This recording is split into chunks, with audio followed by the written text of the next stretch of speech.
Michaela Clarke in this morning for Greg Hughes. Any issues you would like to raise today or join in any of our discussions, you can give us a call here on 9125,000 or text or WhatsApp at 086 60 25,000 or email comments at highlandradio.com. It's a frosty start this morning, but the sun is shining, so hopefully it'll be a lovely day. We're going to start this show, as usual, with a look at the papers. We're starting with the Finn Valley Voice. Donegal needs more GPs, is the headline there. The Finn Valley probably needs at least another half dozen general practitioners. Even that number may be inadequate in the face of an increasing and ageing population, two recent reports suggest. The Journal Investigates this week ranks Ireland along with France and Italy as the country where GP coverage is inadequate. The present ratio in Donegal and across Ireland in general is closer to 1,100 patients per doctor per year. That is a crazy workload for any GP, and this show is contacted regularly by people who can't get a GP appointment, but whenever doctors are dealing with that number of patients, is it any wonder? But obviously there's been so many representations and calls made for greater resources to be put in place. Sticking with health and turning to the Irish Independent, this time hospitals avoid trolley surge over the bank holiday weekend. Hospitals avoided a surge in patients on trolleys after St Patrick's weekend following a move to roster more senior consultants and essential staff, but 40 patients were still waiting a day for a bed yesterday morning. Overall, there were 230 patients on trolleys, either in emergency departments or on wards yesterday morning, with another 352 emergency patients across the hospitals in surge facilities. HSE Chief Bernard Gloucester and Health Minister Jennifer Carroll McNeill ordered hospitals to have senior doctors and other essential staff rostered for the St Patrick's weekend to ensure patient flow as the HSE steps up its drive for a 5/7 working week for key staff. Mr Gloucester previously told the Irish Independent the only way the health service can respond to the kind of demand we're seeing is to function later in the evening and into Saturday, if not the whole weekend. There's always a campaign locally from the HSE ahead of bank holiday weekends or Christmas time, and it's urging people to, seek alternative care. So in terms of, rather than presenting at the emergency department, to alleviate some pressure there, to attend their GP out of hours, attend the Now Doc and go to their pharmacies. But sometimes that just isn't an option, or sometimes people go to the doctor and they'll say, no, you need to go to the emergency department. And it begs the question as well, if this can be done, if there was a reduction in what they expected to be the high volume of people presenting, why is this not the case all the time? Why is this level of staff not rostered continuously in hospitals? So obviously, whenever that move is made, that it does make a difference. Moving now to the Irish Times, and Russia agreed to part of a US ceasefire proposal yesterday by calling a halt to attacks on Ukrainian energy facilities for 30 days, but said progress towards a peace deal hinged on the West ending its supply of military aid and intelligence to Kyiv. In a call with US President Donald Trump, Russian President Vladimir Putin did not join Ukraine in supporting his plan for a month-long truce on land and in the Black Sea, but the White House said technical negotiations would start immediately in the Middle East on a maritime ceasefire, full ceasefire and permanent peace. Mr Trump wrote on social media that he had reached an understanding with Mr Putin that we would be working quickly to have a complete ceasefire and ultimately an end to this very horrible war between Russia and Ukraine.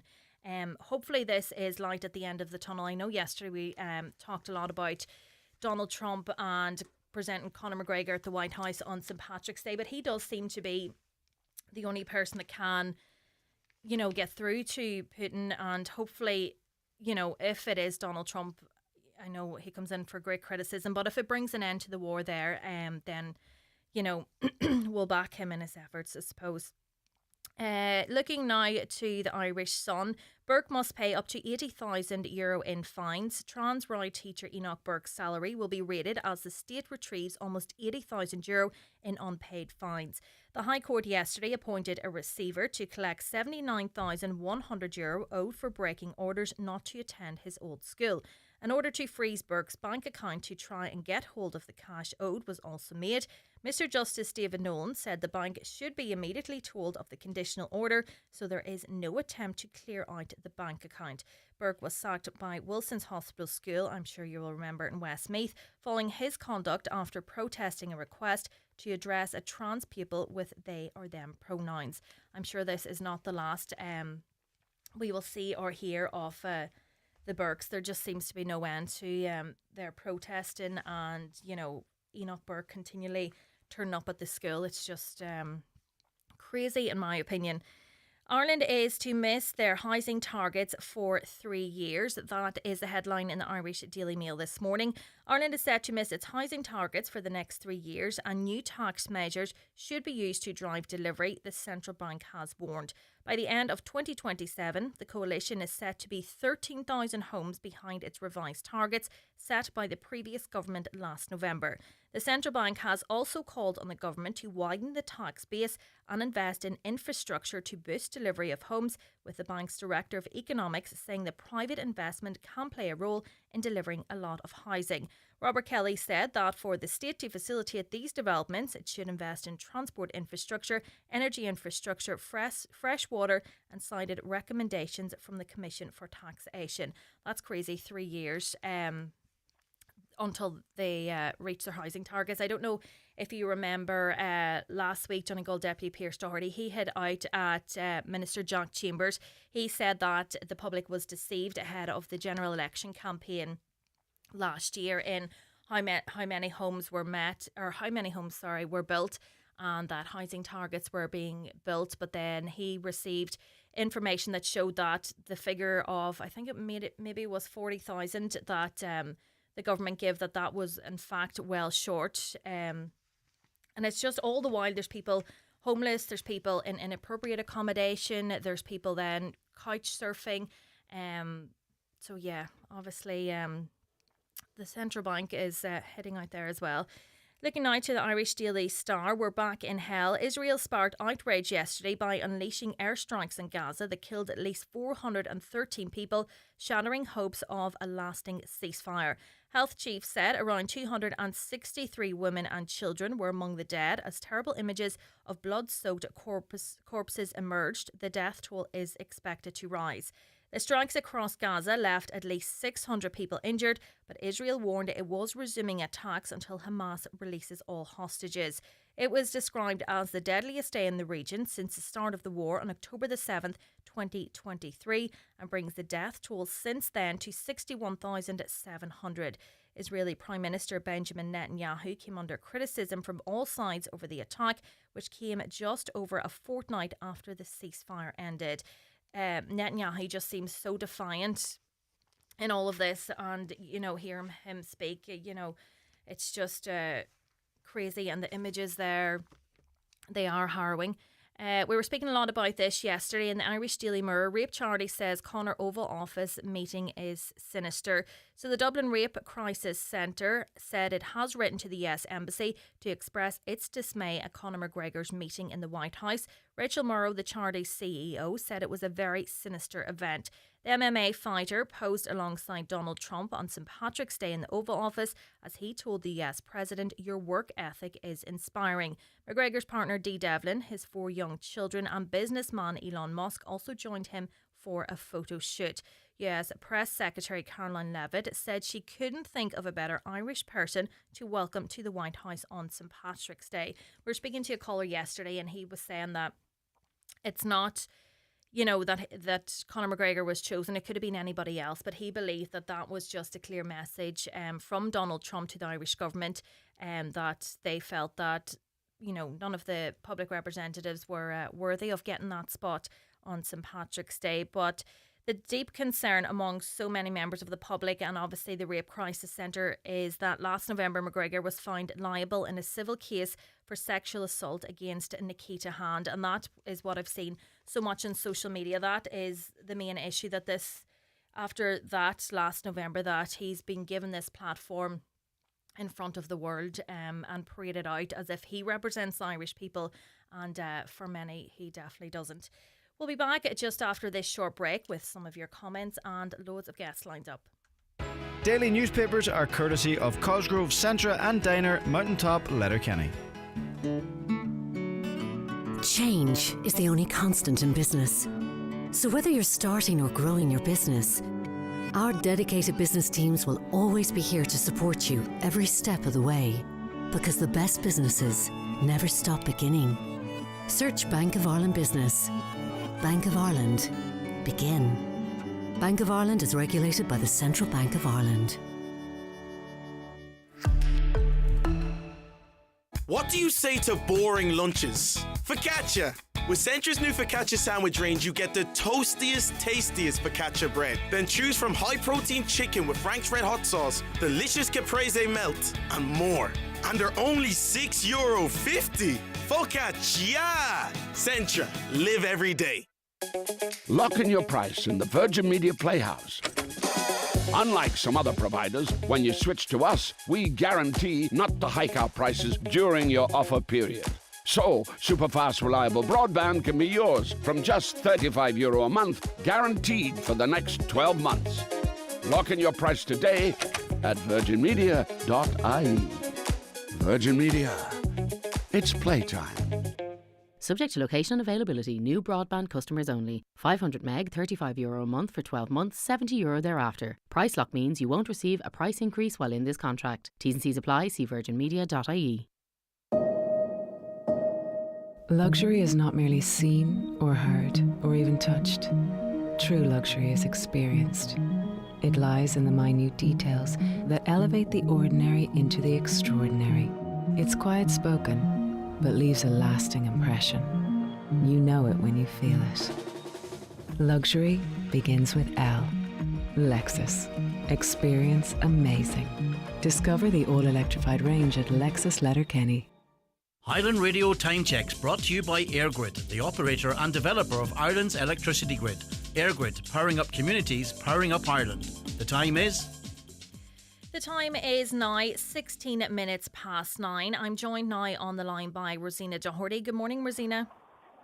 Good morning, Michaela. How are you? Good. How are you, Rosina? You're holding a protest outside Letterkenny University Hospital this morning. So I'm here. Thankfully, the sun's shining. So I'm just here now, and I'll just be. I actually did get a few messages yesterday, so there is people coming to join me. And I do hope that some of the public representatives will make an appearance as well, because everyone's very good at talking about this. So come now and stand together, and let's just get this done. Yeah, Rosina, you've been campaigning for quite a while now on an upgrade to cancer services at the hospital. You outlined that great yesterday, but you did also highlight that you haven't been contacted by any public representatives. You made the case to them as well. Since you announced the protest, has anybody been in touch with yourself? No. And there's no. And it was highlighted. You highlighted it all day yesterday. I put out a post on my social media that was shared 60 odd times. So it's been shared. They have bound to have seen it or heard about it. And I just want to see now who turns up here, who really wants to help make a difference. And we have got some comments coming in here as well in support. It says, please support Rosina. We need to do this. I will be there as a message. We need proper facilities in Letterkenny University Hospital. We need a brand new hospital and shouldn't accept these third world conditions. Another says, Rosina will not be the first or the last to have to advocate for better facilities. We should all be speaking out for this. And I think that is the thing that hits home with yourself, Rosina, is that you've gone through cancer treatment at the hospital and you feel that you need to make a stand, and surely it should be, hospital management making the case that we need better facilities there. Yes, it should be, but as I said, I did speak to them. They did tell me they'd make a difference 2.5 years ago. Nobody's done anything. And in fairness, he did tell me it was a 5-year plan, but 2.5 years into a 5-year plan, there should be something done. They're just telling the same story to anybody that wants to listen to it, and nobody's making a difference. Nobody wants to carry on. It's just very frustrating, so frustrating. And when you speak to councillors and TDs, they oh, yes, we know, yes, we know, yes, we know.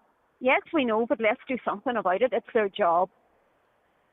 So, Rosina, what's the plan now going forward? Yesterday you said that this might not be the one and only protest you're going to hold.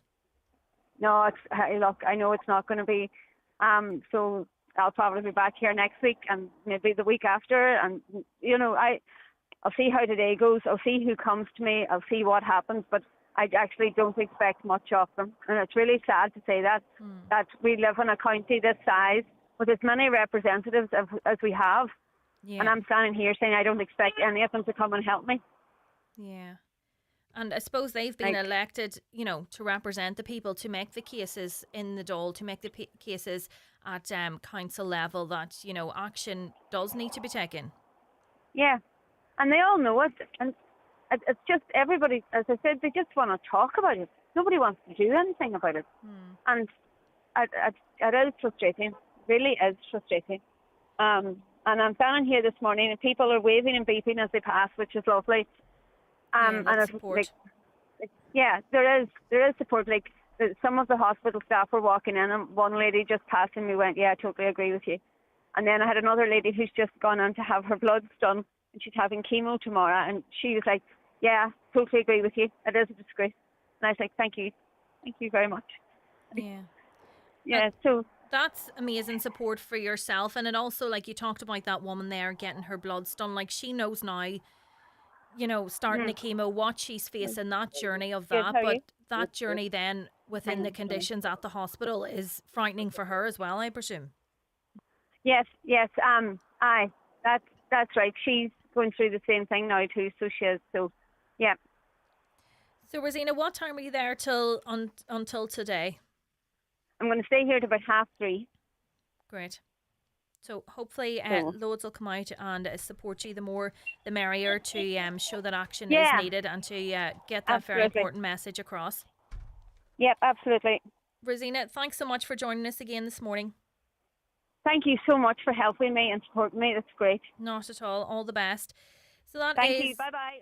Rosina Doherty there holding a protest outside Letterkenny University Hospital this morning. There is another listener in touch and they say billions going to Ukraine and Ukrainians while cancer patients are left waiting. The government are ignoring the interests of Irish people.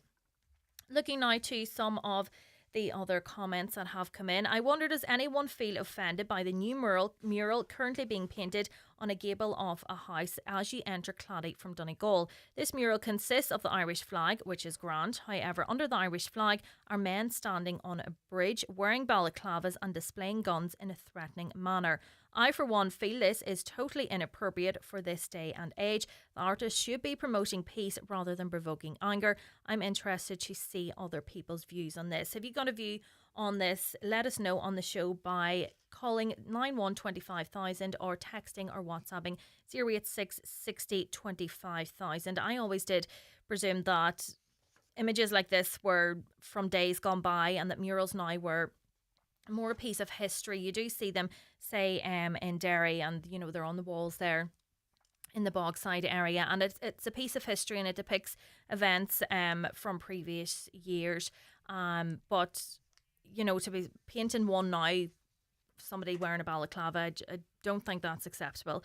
Another listener says the Garda are constantly asking for dashcam videos or traffic incidents. Why don't they look at social media videos and see the registration number of those vehicles being driven in the parade by underage drivers? It's a simple matter to talk to the parents and caution them. I presume there's a legal element to that it does officially need to be handed over so that it could be used in a court case or something, for instance. Good morning. I drove from Dunfanaghy to Lahi to Donegal town on Friday, leaving at 1 p.m. and returned at 4 p.m. Not a Garda or checkpoint to be seen, even though it was reported Garda presence would be all over the bank holiday weekend. That comes in from John. I just wanted to let all young drivers know that I have a black box and my insurance was $1,900 last April, and since driving with this box for a year my insurance went down to $880 for the year. I know the box can be a handling, but it keeps us all safe, and I'm still driving on L plates, so when I pass my test that will come down even more. Yeah, that is it. That's the main aim of the black box, is to promote road safety, and I do think it is a good idea.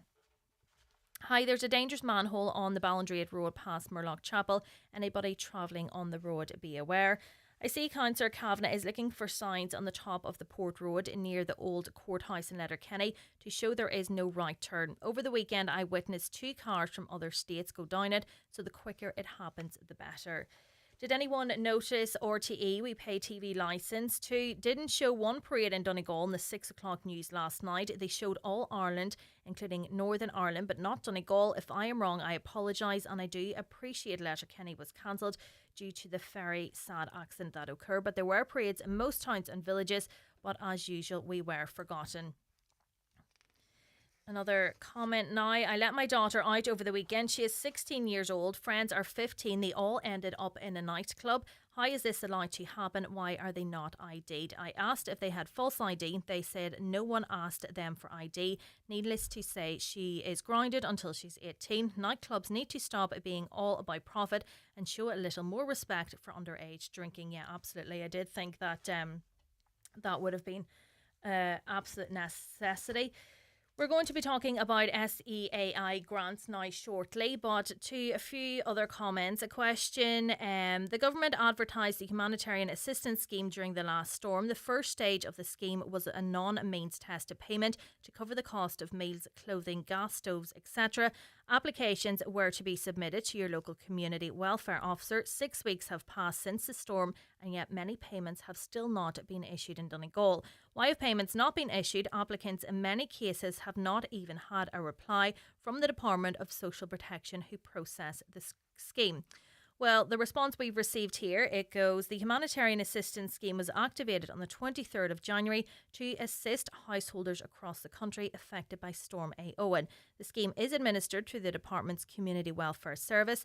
The staff and managers of the service provided an immediate response, working nights and weekends, including travelling to people's homes in remote locations and on the islands. It was because of this response that many people were able to access temporary accommodation and fund the purchase of emergency supplies. The department is currently working hard to process the large volume of claims that have been received since Storm Eowyn happened on the 24th of January.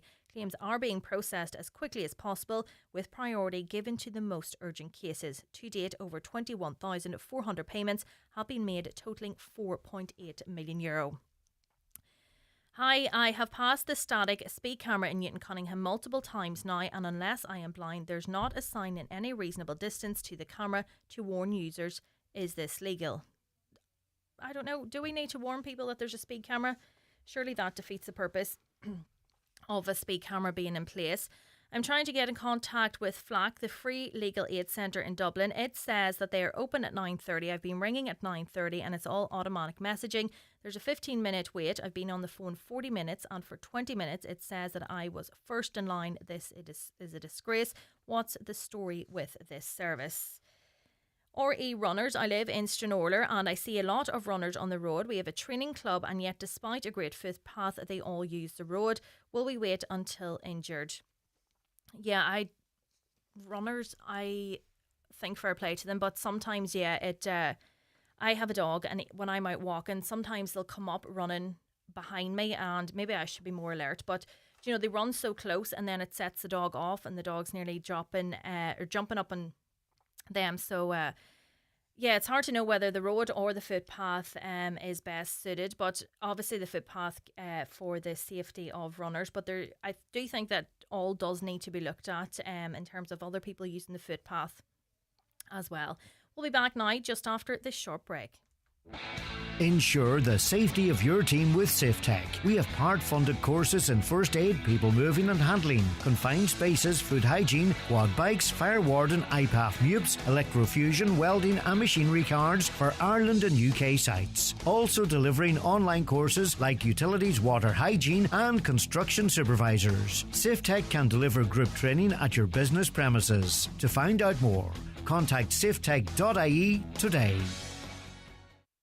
Hi, Paddy here at Shane Conley Cars in Donegal Town. Are you looking to upgrade your car? With Shane Conley Cars, you'll find makes and models for every budget. Great finance options, and we also accept trade-ins. Check out shaneconleycars.com or call in to us at Shane Conley Cars from Lonagher Road, Donegal Town. Every Irish person knows there's nothing quite as powerful as a good cup of tea. So on May 1st this year, please join the Alzheimer's Society of Ireland's Tea Day and help provide vital care and services for those living with dementia and their families. Sign up today at teaday.ie. Backstage Bar and Grill is the ideal destination to treat all your mums this Mother's Day. We have set menus to choose from with something to suit everyone. To make a table booking or for more information, call 07491 21976 or email us at bookings@centurycinemas.ie.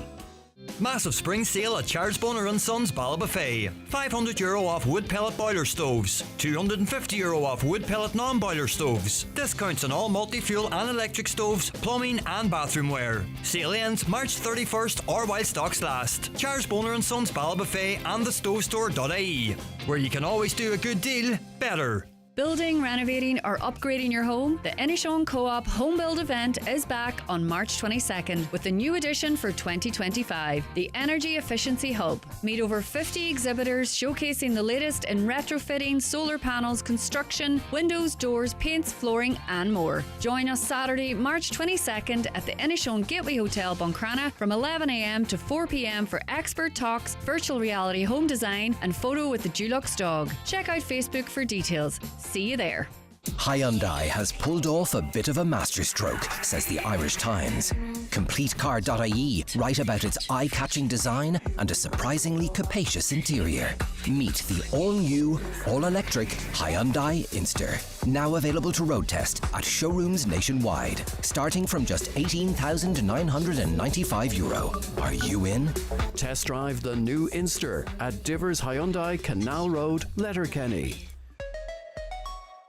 Watch the show live now on YouTube, Facebook and at highlandradio.com. Welcome back to the 9 till noon show. Almost a quarter of the country's Garda stations had fewer Gardaí at the end of 2024 than at the start of the year. An Irish independent report has found 1 in 10 stations don't have a designated Garda on hand. There's 6 of those stations in Donegal without an assigned Garda, and that is the third highest figure in the country after Cork and Tipperary. I'm joined now on Zoom by former president of the GRA, Brendan O'Connor. Good morning, Brendan. Good morning, Michaela. And Brendan, unfortunately, we've had this conversation so many times about the lack of Garda resources in Donegal. And once you see it in black and white there, though, it is very worrying.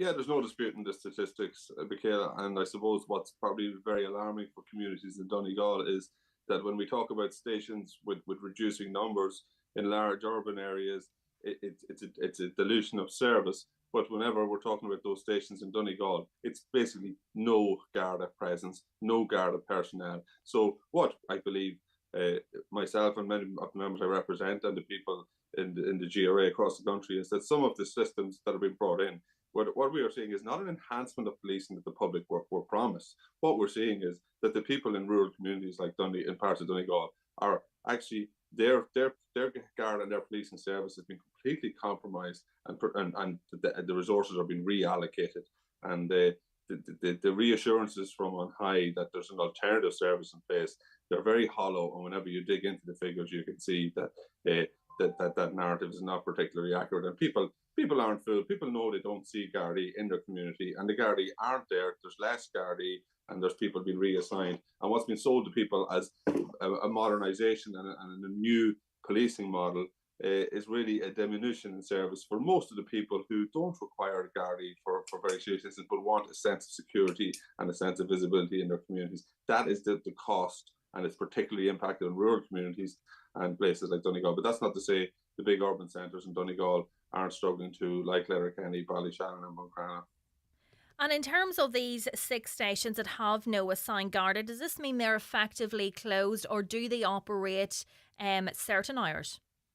There's been a bit of a change in some areas where what would happen is I don't want to get parochial, but I'm more familiar with the system in the Milford district, which is one that's very much impacted, is that a guard is assigned maybe to open the station a couple of hours in the week or a couple of hours a day, and there's a clinic and a drop-in service. But I suppose the figure that's really not that evident is that a lot of stations that have a Garda personnel, those personnel are actually being deployed elsewhere. So we have a situation where a Garda, particularly in outlying smaller rural stations, there'll be a shortfall known to man the response policing car in the district headquarters, and the member would be pulled out of there. So there is a service there, but as we say, we've gone from a system where there was Garda in the community, part of the community, exclusively assigned to a station, working there every day, coming and going, interacting, going down to the shop to buy a sandwich, getting a pint of milk, going in and out of work, to a fire brigade service. And we believe, and I believe,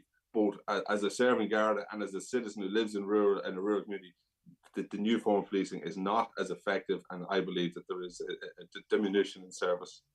And we talked a while ago about this new policing model in terms of for our news bulletins here on Highland Radio, and the concerns were grave from the members on the ground. But do you feel that yous are being listened to? Is the Garda Commissioner taking any of these concerns on board?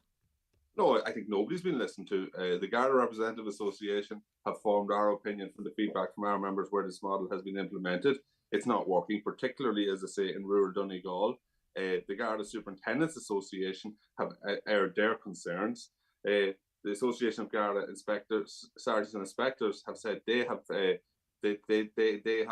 fears about the effectiveness of the model, and the GRA are saying so, and communities are saying, and advocates on behalf of business communities are saying there's a problem, and advocates on behalf of rural communities are saying there's a problem. So everybody is saying that this movement to this model is not delivering better policing, but and also in the police service for the future report that was a subject that was the result of a public commission said that we should review the decision. But it seems to be, and Donegal is one of the last counties to have this rolled out, and there seems to be a push on to get it over the line and get it implemented when nobody that you speak to behind the scenes in the organisation has any confidence that it will do anything to enhance policing.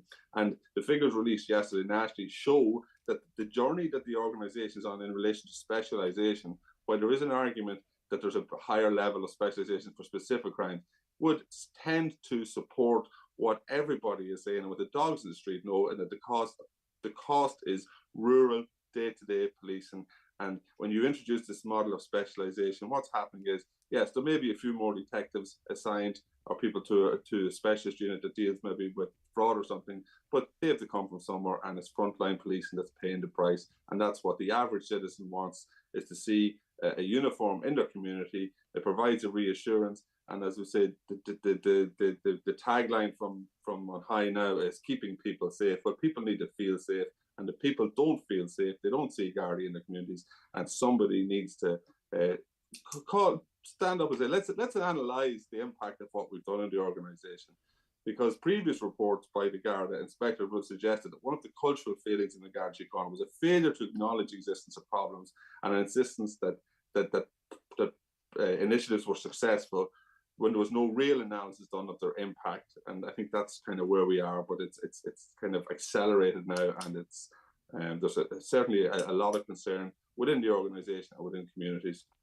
And I suppose the fear with communities, you mentioned there, they're not seeing that daily policing presence, and their fear is that, they don't want this to be a reaction if there is a major crime in their local community. They want that Garda presence there continuously to combat crime and to prevent crime.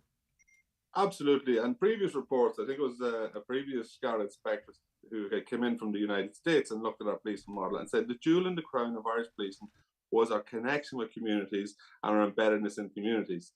And what we have done in recent years, and the trajectory we're on as an organisation, is to dismantle that, follow a model that is based on other jurisdictions where people don't have a connection with communities, and that's been seen as progress. So really, we fixed what wasn't broken, and we've broken what was fixed in a Garda Síochána. So hopefully there's a new Minister for Justice. He comes from a legal background. He's a practicing barrister. So maybe he will look at the thing and see and listen to the people who are knocking on his door, beating down every TD's clinic in the country and saying, we don't see police, we don't have police, there's something fundamentally wrong. And that's before we even talk about the morale and the people in the organisation and how they feel. And how do you feel on the ground? You're dealing with this every day from the other side. We've talked about communities being fearful of the lack of Garda presence, but what is your personal experience in this? Well, I suppose what I'm articulating on behalf of the members I represent is very similar to my own experience as a serving guard in Donegal. And if I just take the example, it was the weekend gone by there. So again, don't be parochial, but I was working in Dunfanaghy. So we had one patrol car in Dunfanaghy covering Creasla, Dunfanaghy and Falcara. We always had two cars, and the car we were driving is 11 years old. So back in maybe 10 years ago, on a Saturday night, every weekend, we would have two patrol cars out of a fairly decent standard, reasonably fresh patrol cars of not too age. So we see things going downhill. What's the future? In April, we're going to be controlled. Instead of having a district headquarters in Milford, which is, we're used to working with a team that we have worked with, that we have good interpersonal relationships, we're going to be managed or governed from Ballyshannon. So, and then when we look at the wider Milford district, the stations that have no personnel attached to them, like Harrogate, Ramelton, Bethmullen, well, the Milford car, instead of being a district headquarters in Milford, will now be in the same operational area as Buncrana and Letterkenny. So what we hear on the radio a lot now is that when there's a problem in Letterkenny, and we're all aware of how serious it's going to occur, the car might get pulled from Ballybuffet. But Ballybuffet, which again has a working relationship, and the team are very well integrated with Letterkenny, they're actually being annexed from Letterkenny and pushed into Ballyshannon. Mm-hmm. So our fear, and again, we don't want to be scaremongering here because we're told it won't happen, is that the car that's now covering from Milford areas in Fanad, as far as Churchill across, which is now covering for the stations that we refer to have no Garda personnel, and it's just providing a firegate service, is that car now going to have to go into Letterkenny to cover the excess of demand because there's insufficient personnel and there. It just leaves areas wide open, yeah. Yeah, and I suppose, again, there's massive changes coming. We don't know what our new reporting structures are. I think maybe I will be under the command of an inspector in Glenties, but nobody has actually told us what the model is, what the plan is, reassured the people within the organisation. And across any workforce, whether it's a policing service or a commercial entity, anybody who's done any research in HR will tell you what you need for your staff at times of change is certainty. So we have complete uncertainty. Nobody knows what's happening. Nobody has any confidence in the model, but we're just told it's coming in, just get on with it. Which is not, I don't believe it is not a good way to run an organisation, particularly a critical organisation that the community rely on in their time of crisis. And we said, as a survey after survey after survey, show that the community who rely on the Gardaí are saying the same thing the Gardaí are saying. We're not out there, and when we are there, we can't get out and be doing the job we want to do because we're tied behind desks doing administrative functions and increased bureaucracy, which is just tying our hands. And do you believe that in terms of potential criminals, that this is leaving it wide open for them? Well, look, I don't want to say it's wide open, and as I say, the one positive from this model is we're told that serious crime investigation is gets more specialist attention. Again, I have certain views on that. I don't want to be scaremonger, but yeah, certainly it is. And also, what we're doing is we're breeding a mentality in the organisation, as I say, and it's not that I want to live in the past and say, oh, everything was great in the past and be against progress. But when we're going down a model of specialisation. So you're kind of conditioning Gardaí to think, well, it's not my responsibility to have overall trust for roads policing, for drug enforcement, for crime. Someone else will do it.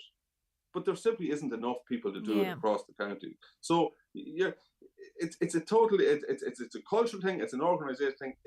We used to have a system where the Gardaí, as I say, you had a small local team of Gardaí under a superintendent, you had some detectives, and you had guards trained in different fields. And we delivered a service, and we could do most things autonomously and then call in assistance when needed. That's exactly what was promised in the Police Service of Future report. But actually, it's been dismantled in places like Donegal. And you're leaving. But you mentioned there the superintendent. Letterkenny's been without a superintendent for so long. Why is this allowed to happen?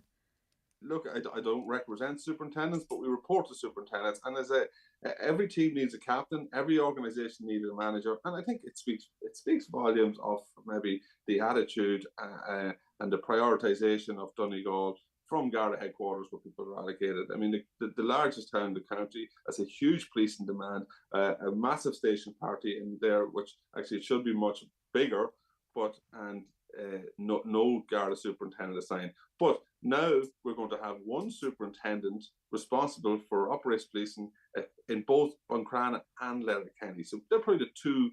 As I said, there is huge demands and huge requirements for policing in West Donegal and rural Donegal. But the two largest urban centres, which now require, and up to now require, the superintendent in each, who's having their performance and accountability meetings every day with their staff to monitor and ensure the crime was being responded to in investigations and community concerns addressed, is now going to be the responsibility of one superintendent if one is assigned. So again, and when this model was designed and the people were told what was coming in Donegal, there was going to be 3 areas under responsibility of a superintendent, and now we're down to 2. And I think everybody in the organisation Donegal is of the opinion that that's not sufficient, and there's going to be difficulties. Yeah. Well, Brendan, thanks so much for joining us this morning. We're talking about 6 stations in Donegal without an assigned Garda, but no doubt with this new policing model being rolled out now, we'll be talking again very shortly in the near future. Thanks so much, Brendan. A few comments coming in. How is this new policing model going to work? It will just make the situation worse. Another listener says, we live in Lifford. I've never seen the barracks open in my lifetime. If you need a form signed, you have to go to Letterkenny. You might see them in the patrol car, but not out and about. They cry about crime rates going up. There are no Gardaí available. Well, that is obviously the case Brendan's making there. There's not enough Gardaí on the ground. We'll be back with more just after this short break. Huge savings on LG TVs at Irwin Expert Electrical. Get the stunning LG 65-inch, was $679, now only $599. And it gets even better. Our deal of the year, the LG 50-inch Nano Cell. Grab it now for only $399. Hurry, these offers won't last long. Irwin Expert Electrical, Letterkenny and Buncrana. Ke fiacla édaí cafe ochracha car tamant obair. Ke fiacla édaí cafe ochracha car tamant obair. Ke fiacla édaí cafe ochracha car tamant. Tarcor! Ní bhíonna sa go tríe ceirteag teacht, maille bhóithre tuaiche. Teachtarocht don údarás umhaváilteach bhóithre. Túr cuairt RSA.ie. Get the job done with the right tools or equipment from Watson Hire in Letterkenny. From power tools to hand tools and diggers to dumpers, you'll find all you need at Watson's. Scissor lifts, generators, power washers, whatever you need to get the job done. For a fast and reliable hire service, contact Watson Hire Lisnanen in Letterkenny on 9167777 or see watsonhire.ie. With the phasing out of R32 refrigerant and heat pumps, discover next-generation comfort with the new award-winning Grant Airona R290 heat pump, delivering exceptional performance with quiet operation. The Grant Airona R290, heating for the future. Think heating, think Grant. Visit grant.ie. A public interest message from Donegal County Council. It's the time of year when poor driving conditions are causing accidents. But did you know that a scratched wing or dent repair which needs a respray can only be done legally by a certified operator who holds a valid certificate of approval from Donegal County Council? The body shop or garage must display a valid certificate proving they have been inspected and meet the requirements of the Deco Paints legislation and best practice guidelines for vehicle refinishing. For an up-to-date list of certified operators, check the Council's website or phone us at 9153900. Donegal County Council, protecting your environment. Highland Radio weather updates with McElhenney's. Discover trending new styles each week in fashion, footwear, accessories, homeware and more. Visit us to explore the latest arrivals in store or shop online at mcelhenneys.com today. Today's weather, early morning frost, mist and fog will clear and it will be dry and mostly sunny today with highest temperatures of 10 to 12 degrees. Now, I am joined on the line by Claire Irwin. She is a quantity surveyor and the director of Irwin Consulting. An SEAI grant funding information evening is taking place tomorrow in Buncrana. Good morning, Claire. Good morning, Michaela. So what can people expect from tomorrow evening's event? I suppose the goal of running this event was just to better inform homeowners about the SEAI grant funding that's available to them. And we'll be particularly focusing on the grant funding that's available for homeowners who are affected by defective concrete block. So the scheme, and in fairness to the SEAI, they did run an information evening last September in the Inishowen Gateway Hotel, which was very good. But the feedback that I received personally was that homeowners were still a little bit unsure as to how they can get the grant funding, what level of grant funding is available. So the whole kind of purpose of this event tomorrow night is to better explain that, so that homeowners hopefully will leave completely fueled with all of the information that they require. I also really appreciate that everything to do with the redress scheme is very tricky and complicated for homeowners. So I want to kind of just simplify it and put it in layman's terms so that homeowners feel a bit more relaxed leaving, hopefully, and they know what way to go to try and get the grant funding. Because it is a tricky enough process to manoeuvre, and I know there was an announcement that there was an increase in the SEA grants, and it was argued that this would help defective block homeowners in redressing their homes, and it would be a good financial boost for them. So what kind of grants are available for them? And do you believe, actually, first off, that this is a good financial boost for them, that it will greatly help defective block homeowners? There's absolutely no doubt about it that it's a fantastic addition to the redress scheme. It's much needed. So homeowners, it's a brilliant addition, and it's great grant funding. Homeowners, someone who typically is doing a rebuild, say somebody that's taking their house down, putting a new floor insulation, building new walls with insulation, new windows, a renewable source of heating, those homeowners can generally obtain anywhere between 25,000 and 35,000 euro. If homeowners are in receipt of certain social welfare payments or payments from the government, that grant funding amount can be increased dramatically up to 45,000, 47,000. So the grant funding is a really, really needed addition to the redress scheme. Homeowners are rebuilding their home anyway, so they have this unique opportunity now to bring their home up to today's building standards. As we all know, the redress scheme only covers up to pre-2008 building standards, which is just absolutely ludicrous to think that somebody would rebuild a house in today's in this day and age and build it to that standard. So the SEI grant funding helps to support the homeowners so that they can rebuild to today's standards. So what exact grants are available then for defective block homeowners? Oh, okay, so we'll start from the ground up, I suppose. So for floor insulation, a detached home, we'll talk about detached homes because the level of grant funding changes whether your house is detached, semi-detached, mid-terraced, etc. So for a typical detached house, for floor insulation, homeowners can get €3,500 of grant funding to help buy the floor insulation and insulate their floor slab. For wall insulation, the grant funding ranges between 1,500 for cavity wall insulation, 4,500 for internal dry lining, or up to €8,000 for external wall insulation. If a homeowner decides to install new windows and doors, they can get €4,000 for windows, €1,600 for doors. If they decide to put in a renewable source of heating, such as an early water heat pump or a geothermal heat pump, there's a grant assistance of 10,500, which is a substantial amount of money. And it should contribute dramatically to your heating system.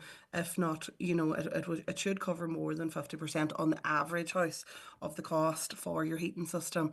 The list goes on. The more the homeowner does, the more they get. So there's attic insulation, there's grant funding, there's grant funding for putting in a mechanical ventilation system.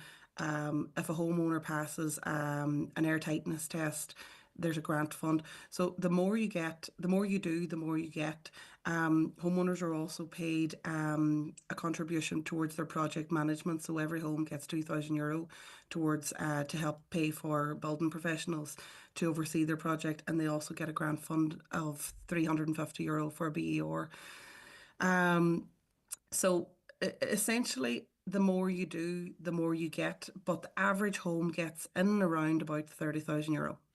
And a listener has just messaged in, actually. They say, I am currently looking to put a new roof on my home, which is 70 years old. Is there any grant for this refit? I'm not sure if it's I presume it's just not a defective block. Well, that would be more towards somebody that isn't affected by defective concrete block. But as far as I'm aware, there is local authority grant funding available for roof replacements in certain situations, and it is means tested on the homeowner's income over the previous year.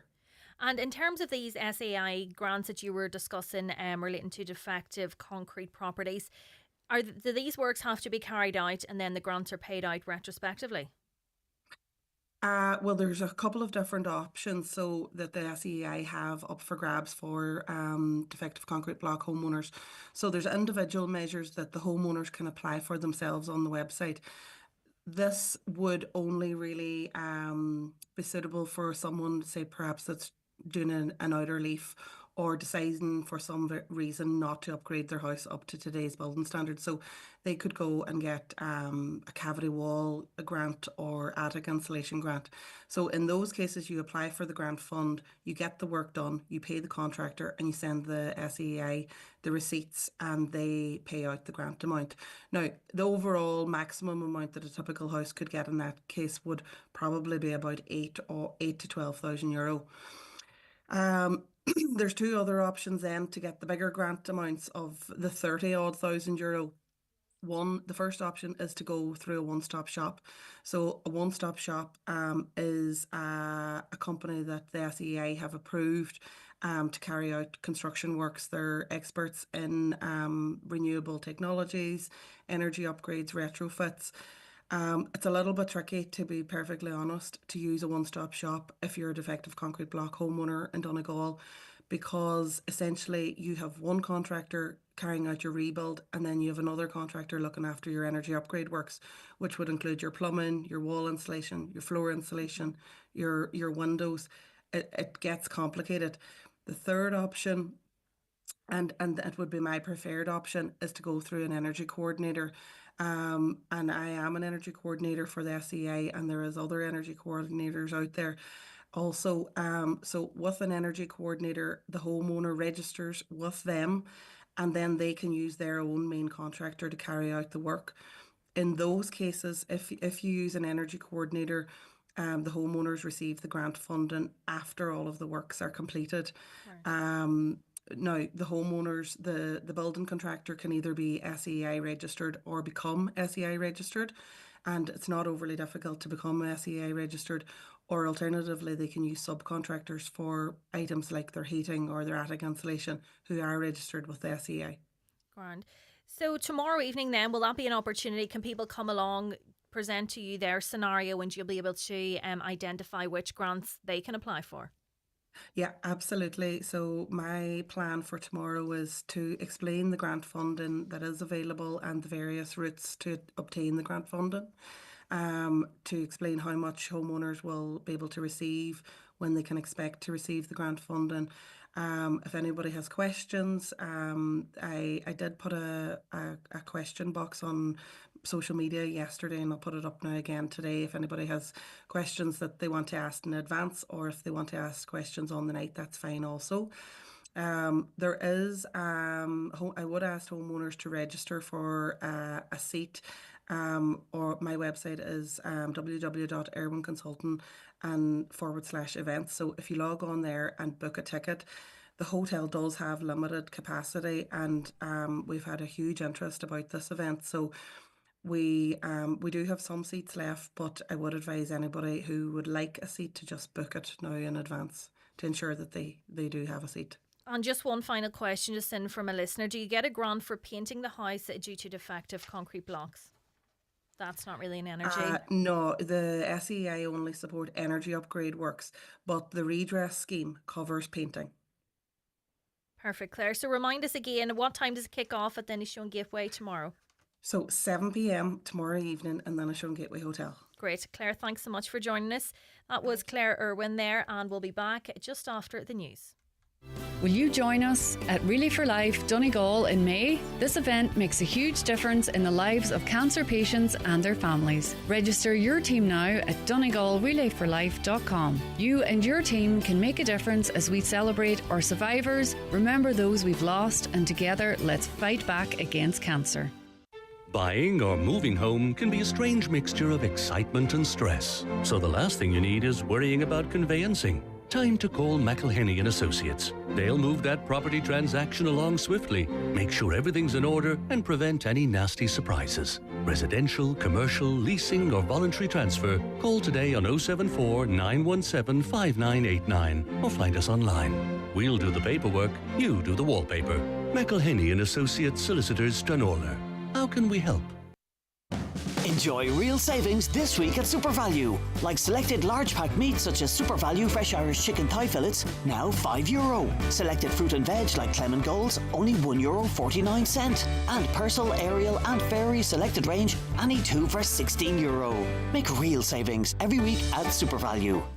Attention all commercial business owners. Are you looking to cut energy costs? Join Efficient Renewables for a commercial solar and heat pump information evening on Tuesday 25th of March at 7:30pm in Main Street, Newton Cunningham. Learn about the NC7 process, MIC upgrade process, available grants, tax relief, system sizes and energy savings. Everything you need to reduce your business's energy bills. Find out more and ask the experts in our office and showroom on Tuesday 25th of March at 7:30pm. We look forward to seeing you there. Did you know National Lottery players raise €4 million for good causes every week? Like Hand in Hand, where National Lottery Good Causes funding has helped them support more families of young people with cancer by providing essential relief, like household cleaning, laundry services, and family meal deliveries. Saving time for what matters most. You make this possible. And with entries now open for the Good Causes Awards 2025, you can build on the fantastic work you do in your community. Visit lottery.ie to apply. The National Lottery. Support responsibly. Average weekly figures based on 2023 financials. Do you need a UK address? Save hundreds of euros on custom charges shopping online with Space Hub Dairy. We provide a full virtual office address mailbox service for all your business and personal use. Save your business hundreds, possibly thousands, on custom charges with Space Hub Dairy. Call 048 7187 8077 for more details. Live, on air, online and on the Highland Radio app. This is Highland Radio News. Good morning, just gone 10 o'clock. Donald Kavanagh at the news desk. A Moville-based councillor is urging people to attend a public information event in the town tomorrow evening, marking the start of the second public consultation on the regeneration plan for the town. The latest draft of the Moville Regeneration Strategy and Action Plan is out to public consultation from tomorrow until Wednesday, April 16th. Councillor Martin Farron says similar plans for Buncrana and Carndonagh have led to significant funding announcements, and he believes Moville can achieve similar results. However, Councillor Farron says if that's to be achieved, the public's participation is vital. There's a public consultation there tomorrow afternoon, actually, from 3:30 until 7:30 in St Eugenius Hall, Moville. And I would appeal to everyone in the local community, as many people as possible, please come along, have a look at it. This is the second stage of the consultation, the public consultation, and have a look at the ideas that are going to be put in front of them and have their say. Some of them they may agree with, some of them they may not agree with, but please speak to the consultants. And there's full details on how to participate in that consultation on our website, highlandradio.com. A cancer survivor who is protesting outside Letterkenny University Hospital this morning says she's frustrated at the lack of support she's been receiving from public representatives. Rosina Doherty says during her cancer treatment there was not enough space at the hospital and staff were under constant pressure. She spoke to management over 2 years ago and was told changes would be made, but she says nothing has happened since. Speaking to Michaela on today's 9 till noon show, Ms Doherty says there's a lot of talk but very little action. I've been admitted to the haematology board twice in the last 8 or 9 months with infections. Things haven't changed. There have been a lot of promises made and all promises broken, and Letterkenny needs to be looked after, because this whole big fancy idea of sending us all to Galway is absolute rubbish. We need a standalone cancer services in Letterkenny, a facility that houses everybody under the one roof and can care for people who are needing chemo, people who are needing their aftercare. New ESRI research highlights a need for better transport coordination and work placement support for young adults with disabilities. The report shows there's a lot of positive news about the school experience for students with special needs, but sometimes supports can suffer when children transition to further education or finding a career. Dr. Eamon Carroll, one of the authors of the report, says some young people may find they're approaching a cliff edge when they leave school. There were some young people where it very much was experienced as a cliff, where they went from this school environment where they were part of a community, they were receiving supports, there was a trajectory for them, and then they finished school and for whatever reason they kind of fell out of that track and suddenly receiving no supports. That transition out of second level onto higher education, further education, employment, whatever it is a difficult, challenging moment for all young people, but maybe for young people with particular needs, it can be especially so. Uisce Éireann say repairs to a burst water main may cause supply disruption in the vicinity of Gortahork and surrounding areas in West Donegal today. That's an area that's been beset by water issues in recent years. Works set to take place until 5 o'clock this evening. Hospitals across the country managed to avoid an expected surge of patients over the St Patrick's weekend. Government figures show 230 patients were on trolleys in emergency departments or wards yesterday, down from over 600 over the St Bridget's Bank Holiday weekend. It follows a call from the Health Minister and the CEO of the Health Service Executive for more senior staff and consultants to be rostered during holiday periods. Minister Jennifer Carl McNeill says hospital staff responded well, and she believes the initiative worked. We have very good infrastructure assets in terms of the hospitals that we have now and the staff that we have now, and that we have been underusing it. I want to see outpatient appointments at 4 p.m. on a Saturday, at 8 p.m. on a Tuesday night, and to see a different rostering practice. The levels of nitrogen in the country's rivers dropped last year, but figures from the EPA found levels still too high in the southeastern half of the country. 20 major rivers have shown a decline. However, intensive farming in the southeast is causing levels to remain high there. The Erne was the only river included in the study in Donegal, with no concerns raised. Director of the EPA's Office of Evidence and Assessment, Dr. Emer Cotter, says agriculture is the primary source of nitrogen in Irish rivers, but she says significant action within the sector is leading to improved water quality. Largely the main source of nitrogen is from the agricultural sector, and that we've seen a lot of activity and focus on water quality in the agricultural sector over the last number of years. So it's good to see this early indication now of nitrogen levels coming down as a result of that activity, which now must continue into the future. We have to sustain that momentum into the future.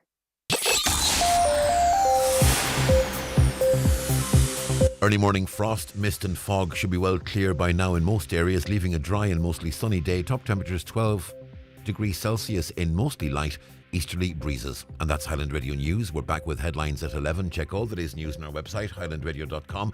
But for now, from the Highland Radio News team, good morning. The obituary notices for this Wednesday morning, the 19th of March. The death has occurred of Kathleen Sweeney, née McBurty, 609 Liscooley Villas, Castlefin, reposing at McCool's Chapel of Rest, Ballabafay, today and tomorrow from 6 p.m. until 9 p.m. Funeral from there on Friday morning at 20 past 10 for 11 o'clock Requiem Mass in St Patrick's Church, Crossroads, Killygordon, interment in the adjoining churchyard. Requiem Mass can be viewed on the parish YouTube channel. The death has taken place of Patricia Barbara Elizabeth McCallion, née Cassidy, 25 Rash Road, Mountjoy, Omagh. Everyone is welcome to call at Armstrong's Funeral Home this evening from 6 o'clock until 8 o'clock. A private family cremation will be held later. Family flowers only, please. Donations in lieu if desired to Omagh Riding for the Disabled, made payable to Robert Armstrong and Son Funeral Directors, Omagh.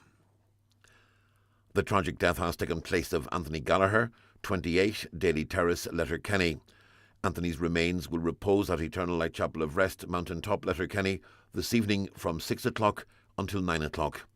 Funeral Mass in St Eunan's Cathedral on tomorrow Thursday morning at 11, followed by interment in Conwell Cemetery. The funeral Mass can be viewed on churchservices.tv. The death has taken place of Margaret James, formerly of Cabra Brook and Beechwood Road, Letterkenny, reposing in Archview Lodge Nursing Home from 6 o'clock until 8 o'clock this evening.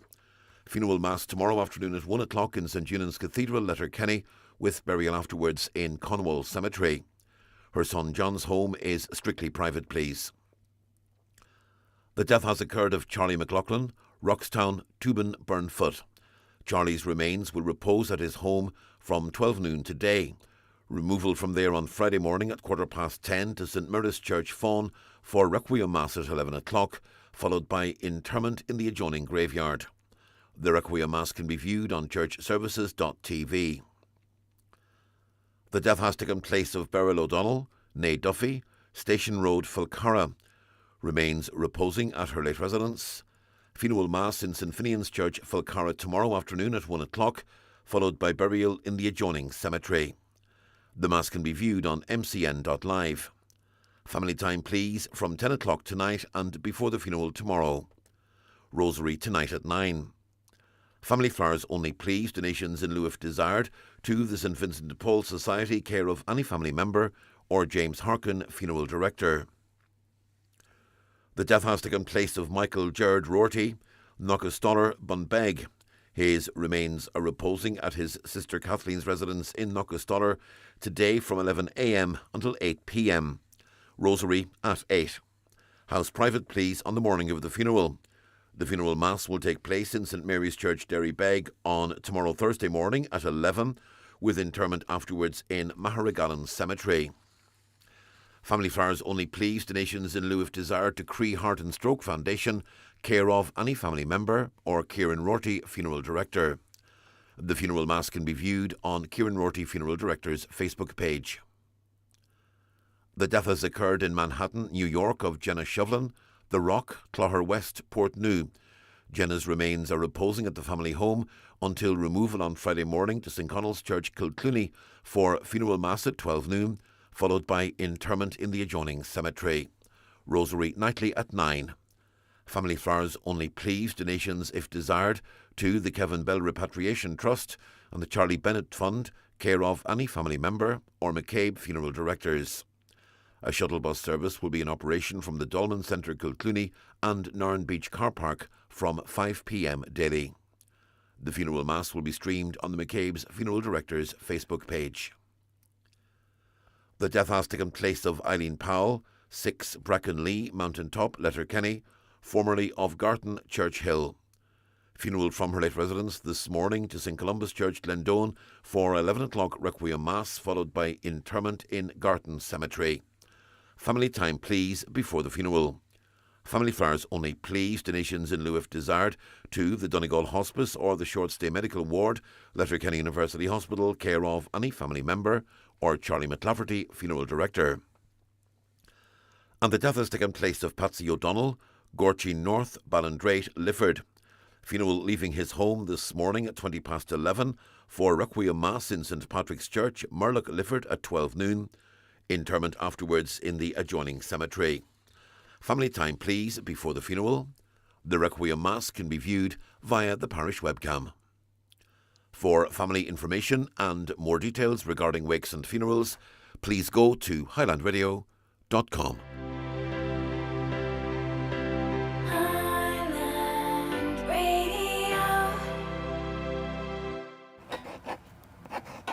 It's only Wednesday and the kids have got tons of homework to do. Start with Irish. Meatballs and tomato sauce from Aldi. Specially selected 100% Irish Black Angus meatballs, only $2.99. Served with specially selected tomato and basil pasta sauce that's made in Ireland and only $1.99. Dinner's ready! Make your school day meals hassle-free and delicious. Good food, good mood. From Aldi. The county's #1 talk show, the 9 till noon show on Highland Radio. Welcome back, and it's Michaela Clarke in today for Greg Hughes. Just going to a few of your comments now. Hi, I went to the hospital earlier at around 8:30, but no one was there. Can you tell me when it starts? And that relates to the protest being held outside Letterkenny University Hospital today by Rosina Doherty. That protest is ongoing. Rosina said she'll be there until about 3:30. Hello, Michaela. Could you give out the website again, please, for Claire Irwin to book for Inishowen tomorrow night? That website is irwinconsulting.ie SEAI.ie/events, and it relates to an SEAI grant funding information evening which is being held in the Inishowen Gateway Hotel in Buncrana. A listener says the SEAI grants are only good if you're doing a major refit involving high cost. No use if you can only afford to do it gradually. I was at a parade on Sunday as a family of 5. We got soaked with the water guns, which were part of the parade. We got dressed up and were out for the day and ended up going home very disappointed. I could see spraying them up in the air a bit to actually point the guns and target people. It was not funny. We simply will not be back. Few more of your comments. Why aren't superintendents and chief superintendents complaining about this lack of manpower in Donegal? Don't want to be vocal as it might endanger their future promotions. An answer relating to that. They have and are actively trying to get it remodelled. We've spoken to Brendan O'Connor from the GRA there the first hour of the show, and we've spoken to him on numerous occasions about the concerns over this new policing model, and he's effectively saying that nobody's listening to them. And you know, he discussed before how the Garda commissioner, he's due to step down from the role that he is trying to get this rushed through. Donegal's the last county to get this new policing model, so he's trying to get this rushed through now before he steps down from the role. Another listener says, fair play to Drew Harris and former Minister Helen McEntee. They've made a complete shambles of the entire Garda model in Ireland. Didn't anyone tell them Donegal is different and can't follow the national model? I think that's very true, and the case has been made numerous times that we border so much with Northern Ireland, and we have a large area of the county that is surrounded by sea as well, and there's just so many different things to be taken into consideration. We have a voice note now in on WhatsApp from Councillor Joy Beard. Good morning, it's Councillor Joy Beard. Just about Rosina and her protest. I'm going to be delighted to be attending today. I didn't hear about it until very late last night, but I think it's such a vital issue that she's raising and protesting, and I'm in full support of that. So I'll be delighted to be joining them. I have a meeting at 10, and then I intend to make my way to Letterkenny to join everyone that's protesting for what not what we want, is what we need now. I think this has been ongoing for far too long, you know. And Rosina, I would like to pay credit to her for organising this protest. I know other representatives from the 100% Redress Party will be in attendance as well. So look, Rosina and everyone who's protesting, we're with you, and we support you 100%. That's further support there for Rosina Doherty. I did ask Rosina earlier if she had been contacted by any public representatives, but hopefully now, as Councillor Beard said, there will be a show of support for Rosina at the hospital. We did ask the HSC for a response as well in relation to the protest being held. They say the National Cancer Strategy 2017 to 2026 and the National Development Plan 2021 to 2030 are committed to major capital investment in cancer infrastructure nationally, with investment in quality infrastructure in the Northwest region specifically called out in the National Development Plan. The Cancer Centre infrastructure requirement at Galway University Hospital is progressing, they say, as part of the Model 4 hospital site development. The HSC West Northwest vision for cancer infrastructure in each of the Model 3 hospitals is to develop appropriate ambulatory cancer facilities at Letterkenny University Hospital, as well as Mayo University Hospital and Sligo University Hospital, in line with the National Development Plan. The statement continues, in order to address these challenges as effectively and as timely as possible, Letterkenny University Hospital have established a working group comprised of the members of the Cancer MCAN management team and hospital clinical and management teams, and have commenced measures to improve chemotherapy start times with the objective of returning performance to keep KPI targets within the shortest possible time frame. There's a lot in that statement there, but I suppose the point Rosina was making is that she was given promises that there would be some works carried out to improve cancer services at Letterkenny University Hospital, and those were made to her over 2 years ago, and still she has received no update on any plans, and there's been no progress. We'll be back just after this short break with more of your comments. It's time for Vision Ireland Bingo on Highland Radio. It's Wednesday the 19th of March. You're playing on the blue sheet for the daily prize of €400. The reference number is S18. It's game number 12. The numbers are 84, 45, 25, 31, 82, 75, 19, 52 67. And finally, 86.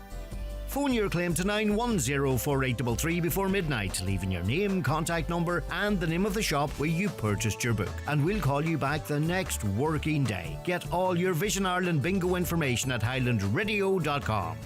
Atlantic Travel, Letterkenny. Award-winning travel experts. Sail the Sicilian coastline. Dive the Maldives. Tour Riacan and Tuscan vineyards. Stroll the shores of Lake Garda or the streets of Santorini. Indulge the senses. Savor new flavors. Embrace warm welcomes, smiling faces and balmy sunsets. Escape with atlantictravel.ie. Book today. Shop Homeland's March Mega Deals. Dulux Soft Sheen or Vinyl Matte, Pure Brilliant White 10 litre, buy 2 for €75. Foxfield Gold Ton Bag of Decorative Stone, now €79.99, save €20. Offers end March 23rd. Visit your local Homeland or homeland.ie. Nationwide delivery available. Clarins Gift of Beauty is back at McElhenney's. Buy 2 Clarins products, one to be a moisturiser or serum, and receive a free 4-piece set of Clarins Travel Essentials. This exclusive offer is available in-store and online at mcelhenneys.com while stocks last. The €10,000 home makeover draw in association with Foy & Company is back by popular demand. Join John Breslin and the Highland Radio Outside broadcast team live from Foy & Company in Balbuffet for the big launch this Thursday. Tune in from 12 to 2:30pm for all the exciting details how you can get your ticket and be in with a chance to transform your home. Now, welcome back to the 9 till noon show. Continuing with a few more of your comments, and keep them coming. You can give us a call here on 9125,000, text or WhatsApp 086 60 25,000, or email comments at highlandradio.com. A listener says, please tell the drivers in Strabane to stop using their phones while driving. I have never seen so many people on their phones while driving. I agree. I haven't seen so many people blatantly using their phone while driving. I don't know if it's specific to Strabane. I think it is right across the board there, but it's so blatant. I saw a man driving a van one day and he had his hands leaning up on the steering wheel with his phone being held by his 2 hands, texting away. And I was in a queue of traffic, and I was just, it was just crazy, like seeing, they don't care who sees them, police, Garda could be there. It's just absolutely crazy. We had a post on Facebook, and the question was, do you think that it's okay to pay to charge your phone? I asked to put my phone in charge in an establishment recently. I was told that they don't charge phones anymore and that I would have to rent a power bank. Has it gotten to a stage where we're going to be charged for everything? Comments under that post include, stay at home if you need your phone charging. Definitely not. If you're eating or drinking or spending money whatever way in their establishment, then you certainly should not be charged. I think I just wouldn't return there again in that case. Another comment is, yes, phone charging should be free. I take my phone charger to the pub. Do you do that deliberately? I wonder, so you're not paying. I do agree, people can charge their phones. You're running out of charge, but not if you were doing it so you're not paying the electricity bill yourself. A protest is being organised outside Letterkenny University Hospital to improve cancer services. Many Donegal cancer patients have to travel to Galway for treatment. I am asking why more can't be done cross-border in Altnagalvan. Millions have been pumped into Altnagalvan by the Irish government, so why can't we use these facilities? And the facilities in Altnagalvan are state-of-the-art. They have a dedicated unit there, and it's just amazing the work that does be carried out there. Dear Highland Radio, I'm writing about the overcrowding at Letterkenny University Hospital and the urgent need for a long-term plan. We can't keep treating the symptoms. We need to nip it in the bud by tackling the root causes of illness. A major factor is the food we're forced to consume, full of processed ingredients that contribute to cancer and other diseases. If we want real change, we must focus on prevention through better nutrition, education and healthier food policies. Until then, our hospitals will remain overwhelmed. Thanks for highlighting this issue. Another issue that is very, very important is the A5. I'm sure some people would have seen the videos and the photos yesterday of a protest held outside the High Court in Belfast. One of those there was Paddy Carr, former Donegal senior football manager. Good morning, Paddy. Good morning, Michaela. How are you? Good, thank you very much. I'm sure yesterday was quite an emotional day. There was many family members there in Belfast. It was very poignant. It was very poignant indeed, because, you know, the tragedies and the multiple tragedies that have happened on that road are yesterday kind of manifested itself outside the Belfast High Court there.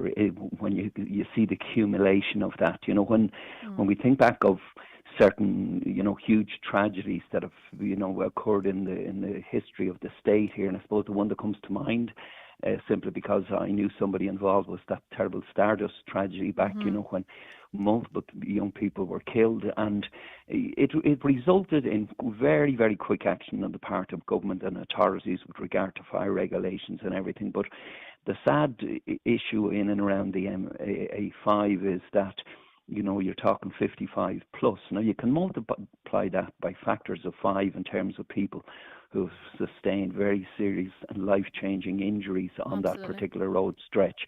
And the lifelong trauma that has given not just families but communities and relationships and everything.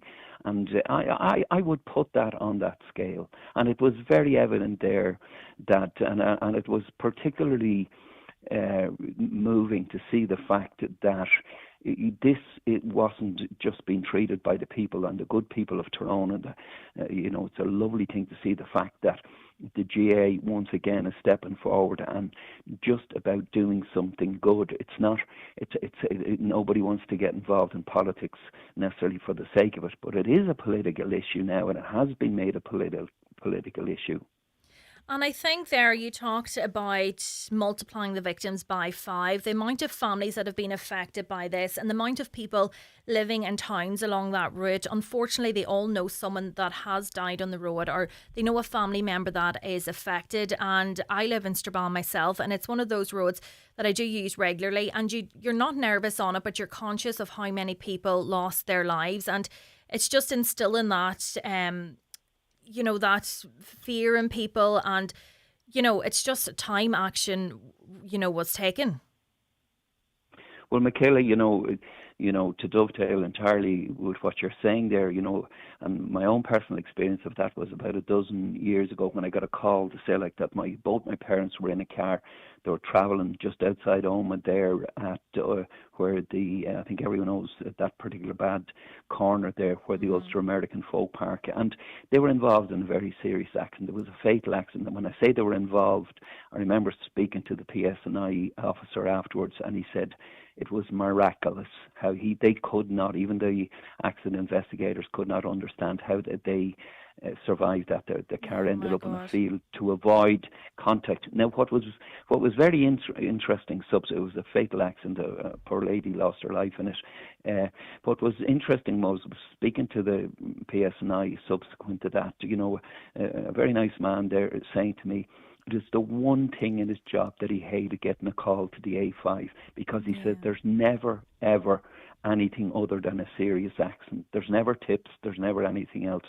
And I suppose, you know, what was interesting talking to the Tyrone people there yesterday was that they're very aware of the significance of what it is for the Northwest and indeed for ourselves. And I mean, Derry and Derry County and particularly Derry City comes into the equation there, because like even a simple thing, like I know that football is kicking off in Donegal this weekend in terms of clubs, and some of the Gaeltacht championships are starting up, and I can be certain about this, that calls from club mentors to the young lads and girls who are studying in the universities, you know, whether it's Belfast or Southwood or Dundalk or indeed a lot of the colleges in Dublin, trying to figure out how do they get their young players home.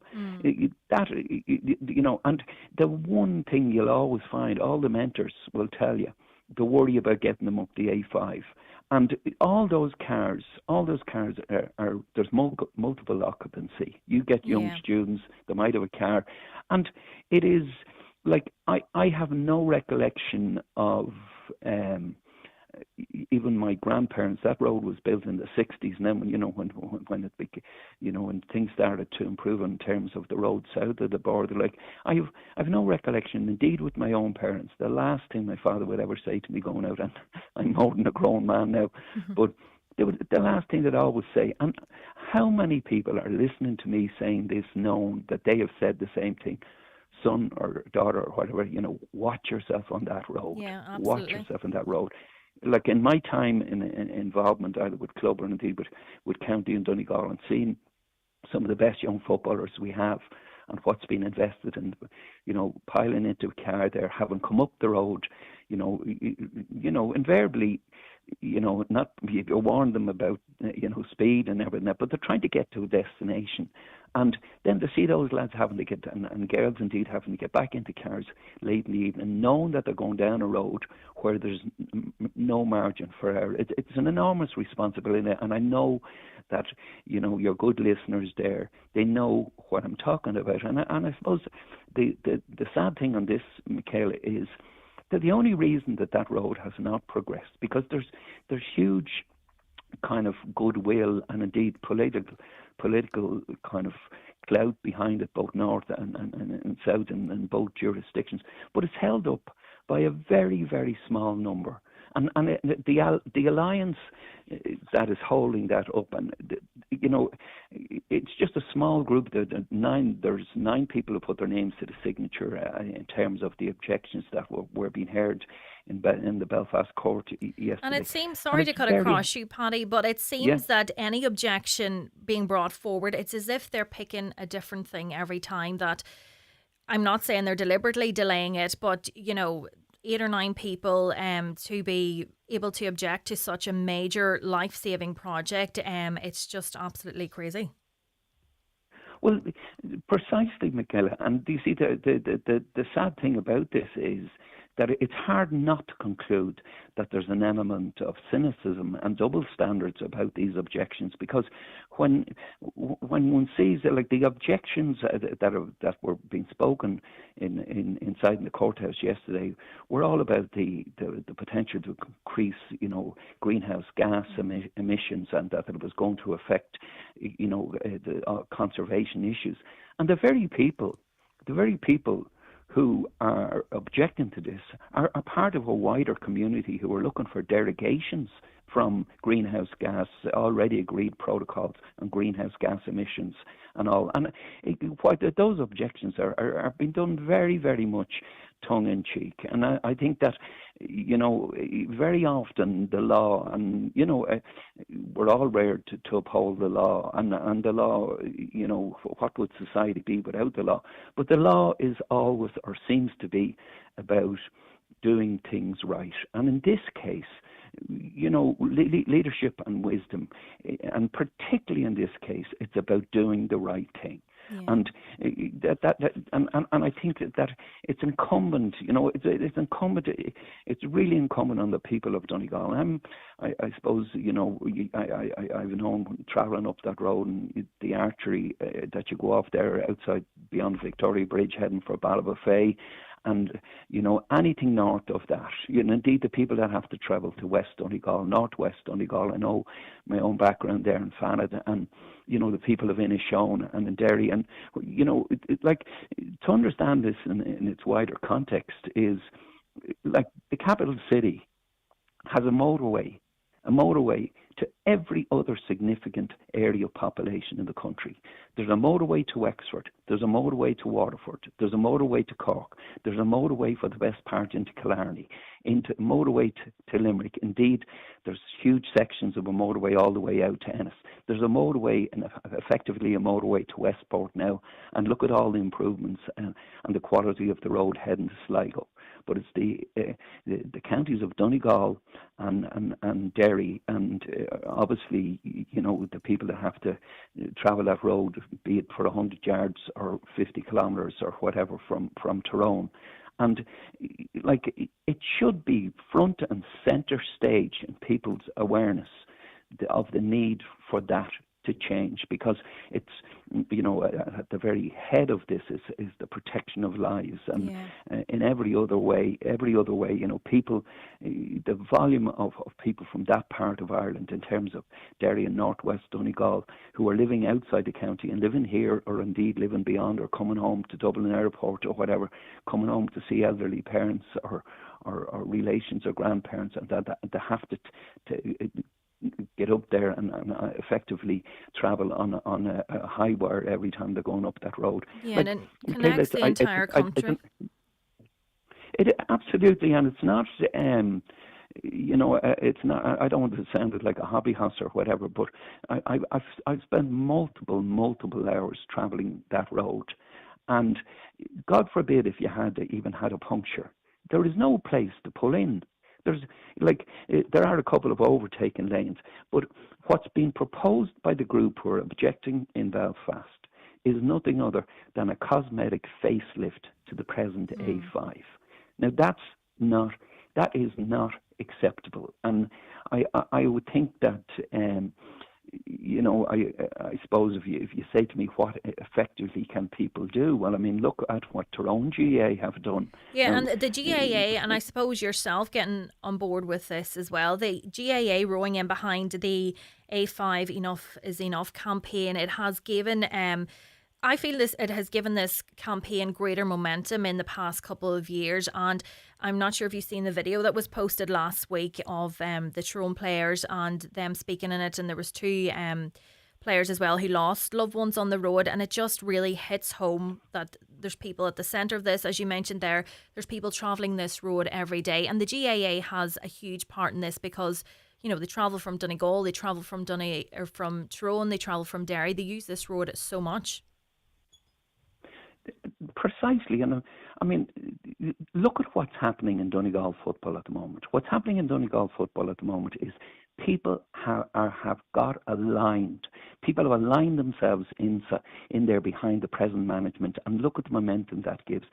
And the very same way, if people align themselves in behind this cause, if people align themselves and they get in there and they put their shoulder close by the people in Tyrone and the good people in Tyrone. I listened to them yesterday, and it was very humbling because they all had their own stories, and everyone that was there had their own stories. Even the young children, the young school kids there from St. Kieran's and Ballygally, and the trauma they had losing a lovely young girl at the cusp of a great life 2 days after she carried a cross across the road there at Ballygally.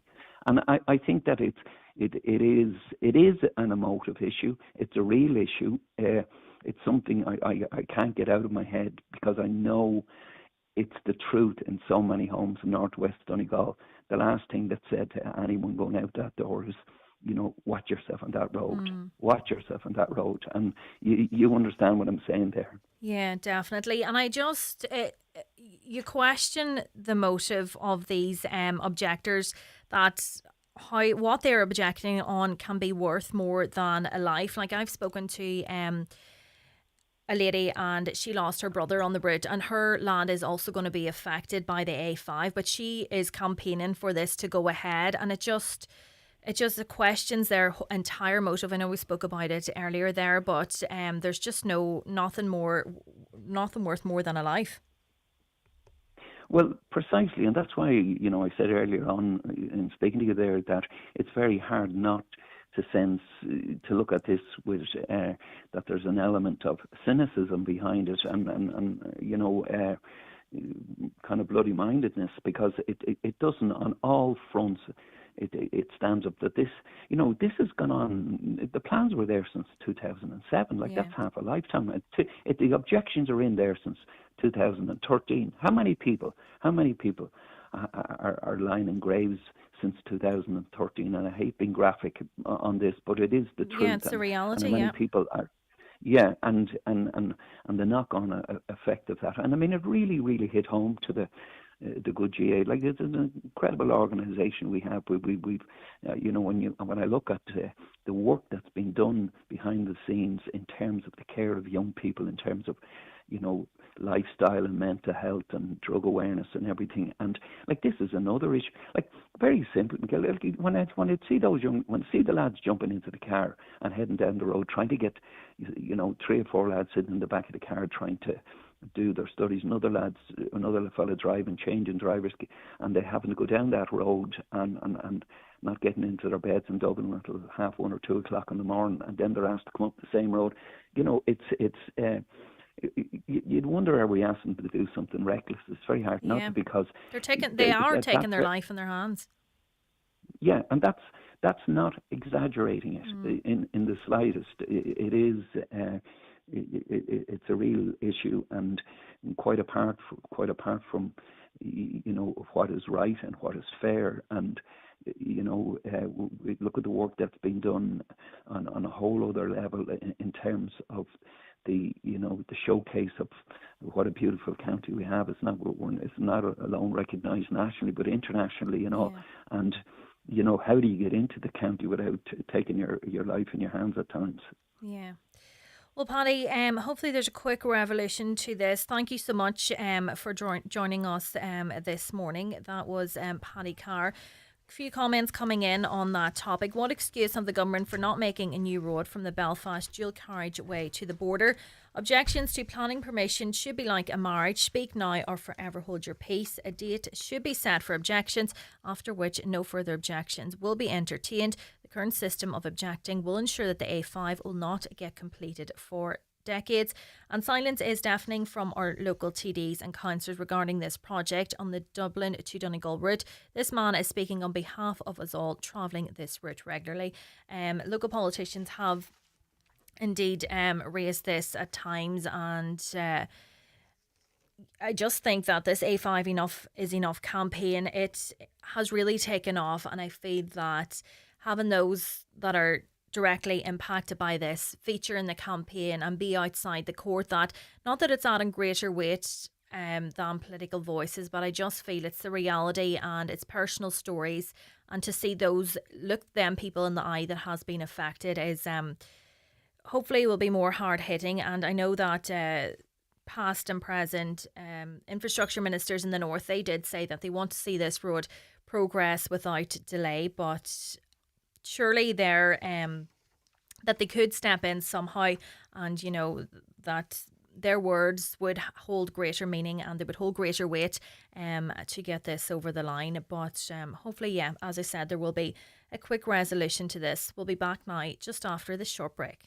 It's the holiday of a lifetime. Highland in the Sun 2025. This September 14th to the 21st, we go back to the stunning 4-star Sol Costa Gerada Hotel Saloon for 7 nights dinner, bed and breakfast, and lots of great entertainment with some of your favourite acts in Irish country music. Don't delay and book today by contacting Country Music Tours on 074 9119 955 or email info@countrymusictours.ie. Don't miss out on the holiday of a lifetime.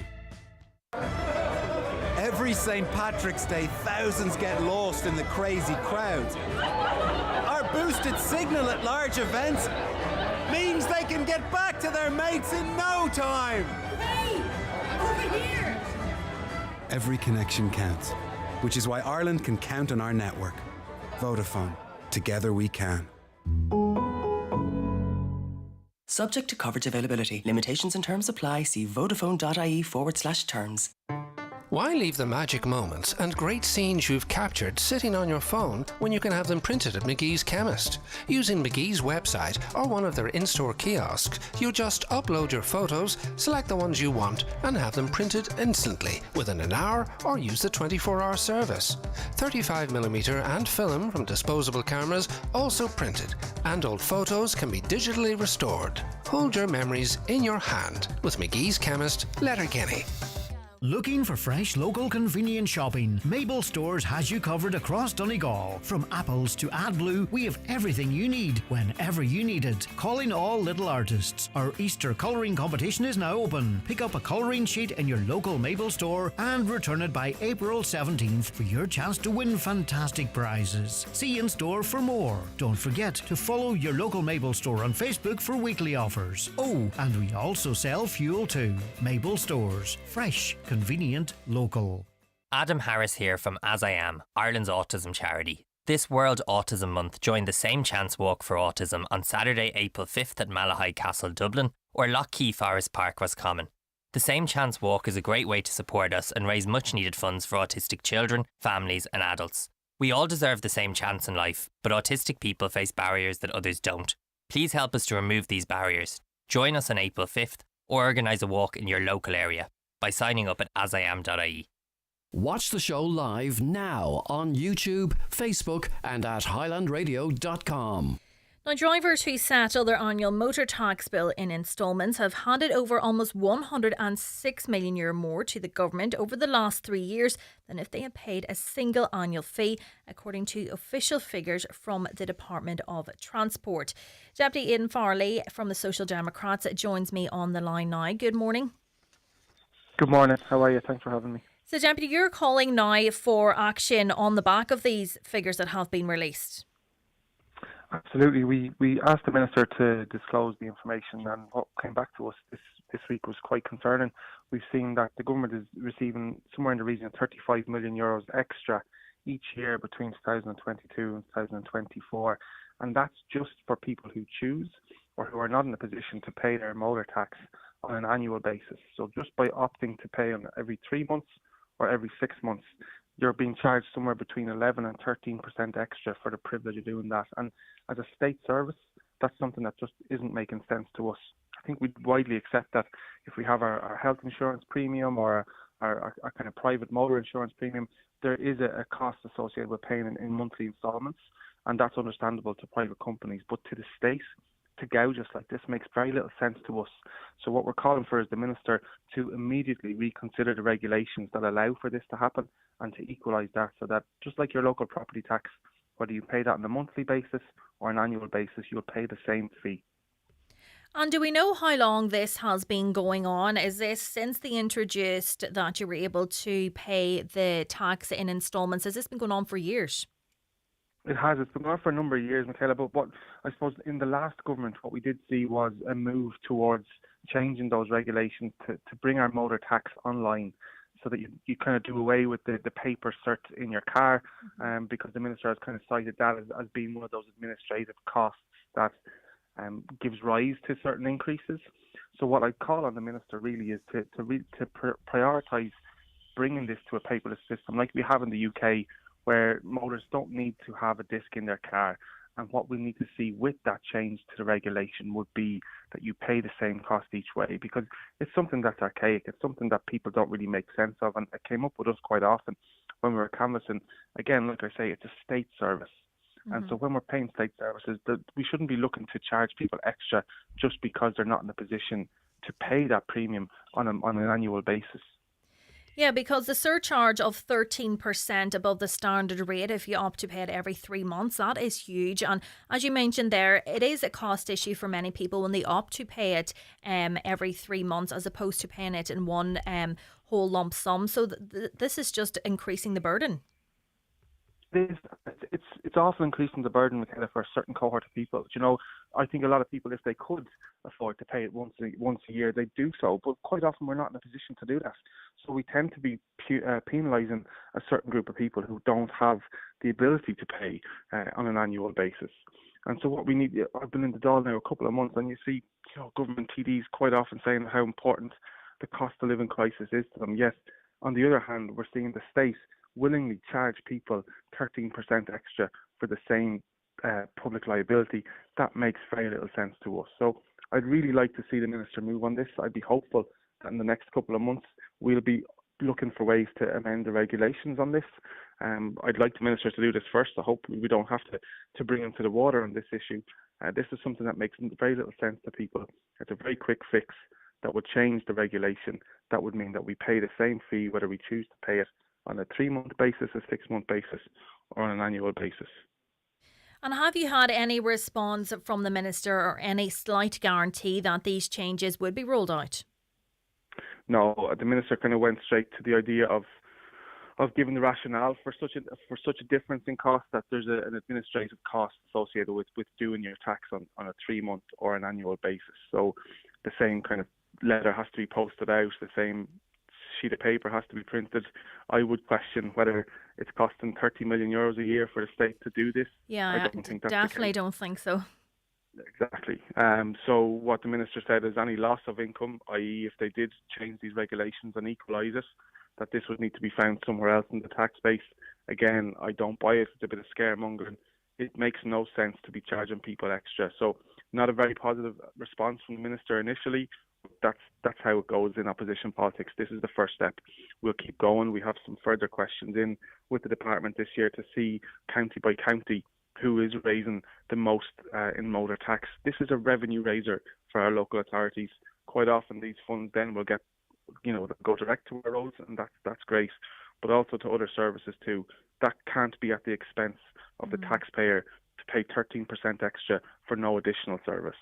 Well, especially whenever you see money then being spent elsewhere on ridiculous projects, and even projects like the National Children's Hospital. This is continuously rolling over, and costs are increasing all the while there. So, maybe they should put better efforts into controlling costs elsewhere. People just want bang for their buck, Michaela. I think that's reasonable. That we're full of common sense. We can't see the rationale here. Why would I have to pay extra for a sheet of paper? A 13% extra for a sheet of paper. That doesn't make sense to anybody in this country. So yes, there's a real issue of public waste, a real issue of public expenditure. That's something that we in Social Democrats are really working hard on in this Dáil term. But also the government has the opportunity and the ability to make these changes in an instant if they wanted to.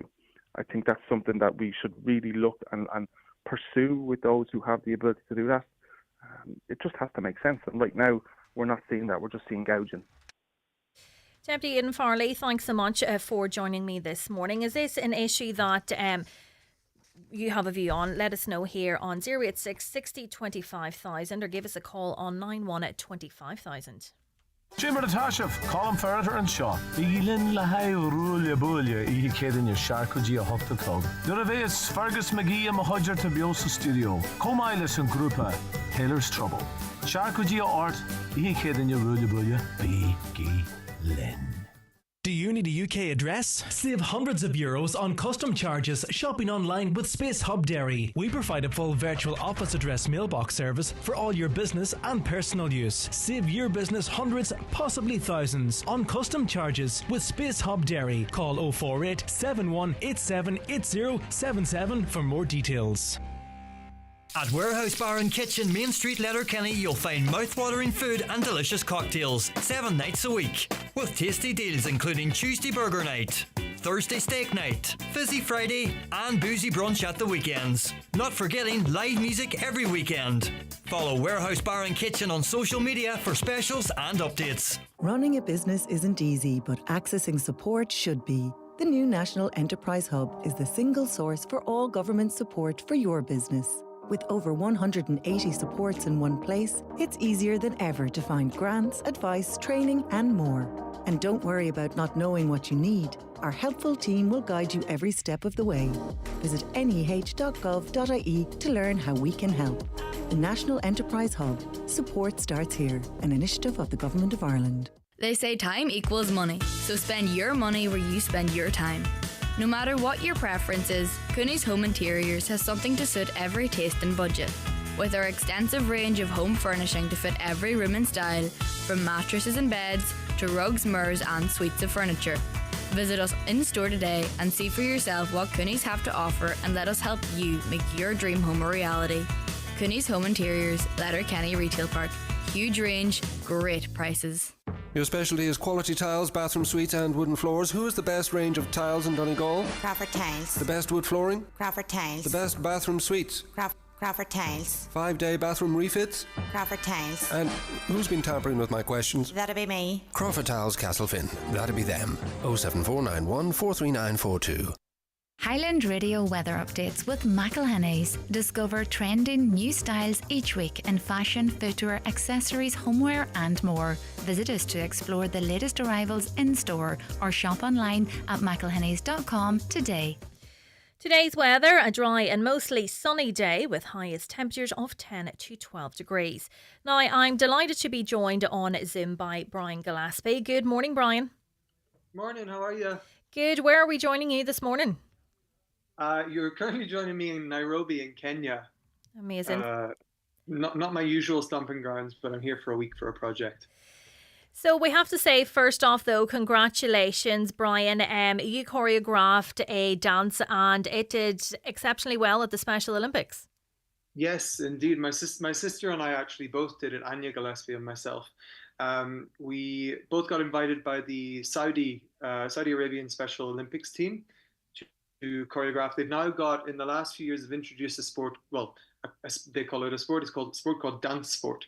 So it's effectively dance, and they've kind of figured out how to quantify it and make it a judgeable sport as such. So we were invited there to create on two young, amazing athletes, Sarah and Abdul Latif, and we did a duo for them, and we did 2 solos for them, and they ended up coming away with a silver medal and 2 bronze medals. Amazing. And no pressure then when you were asked to do it? No, not at all. Not at all. I've been working with those with special educational needs and disabilities for many, many years, and to be honest, it's never anything short of a joy. Yeah. So it was very exciting to be brought in. So is this something that you have worked in all your life? This is something, so I'm a choreographer and creative director. I'm based between London and Dubai. I have a company called Be Hybrid World. So I create dance shows, music videos, big productions, global ceremonies, stuff like that. And alongside my career, I've always taught. So I remember my first class ever with Kelda Kelly from Dynamic Waves. She gave me a chance to teach when I was about 15. And those with special needs have always been very close to my heart and my family's heart. I had an auntie with Down syndrome from the Collins family in Letterkenny. Our Carmel was absolutely wonderful. So I was exposed to that at a very young age and always kind of had the empathy to work with them. And as I taught through my career, I was always most kind of taken back or interested in how to teach those who'd learn just a wee bit differently than the others. And that's been one of my focuses for years. So I was a teacher for the Royal Academy of Dance in London for years. And I was also just teaching their teachers how to make their practice inclusive. So I ended up forming and founding the company called Include Dancers. So it's a play on includence, Include Dancers. And from there, I deliver training to centres on how to make kind of movement inclusive. And we're moving now towards the online platform to reach those who don't really have access to dance practitioners like ourselves, like myself and Anya. So that's the aim for the company. And that's why we were pulled in by the Saudi team. And being involved in the Special Olympics, it is the pinnacle. And for yourself and for those that danced, I'm sure it's a very proud moment. Is this something that you hope to be involved in now going forward as well? In the Special Olympics? You know what? I have to say, just first off, the Special Olympics is somewhere that everybody should go to at some point.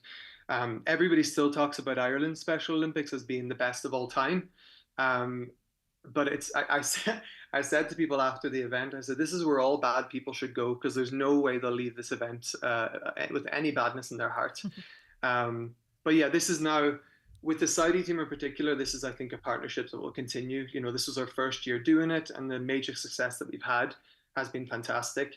I'm currently in talks also with the Great British Special Olympics Association about starting their dance sport team. Amazing. And I'd hope that the Irish Association would get involved at some point, and I'd be open to that conversation, because I'm sure we have lots of dance talent there as well.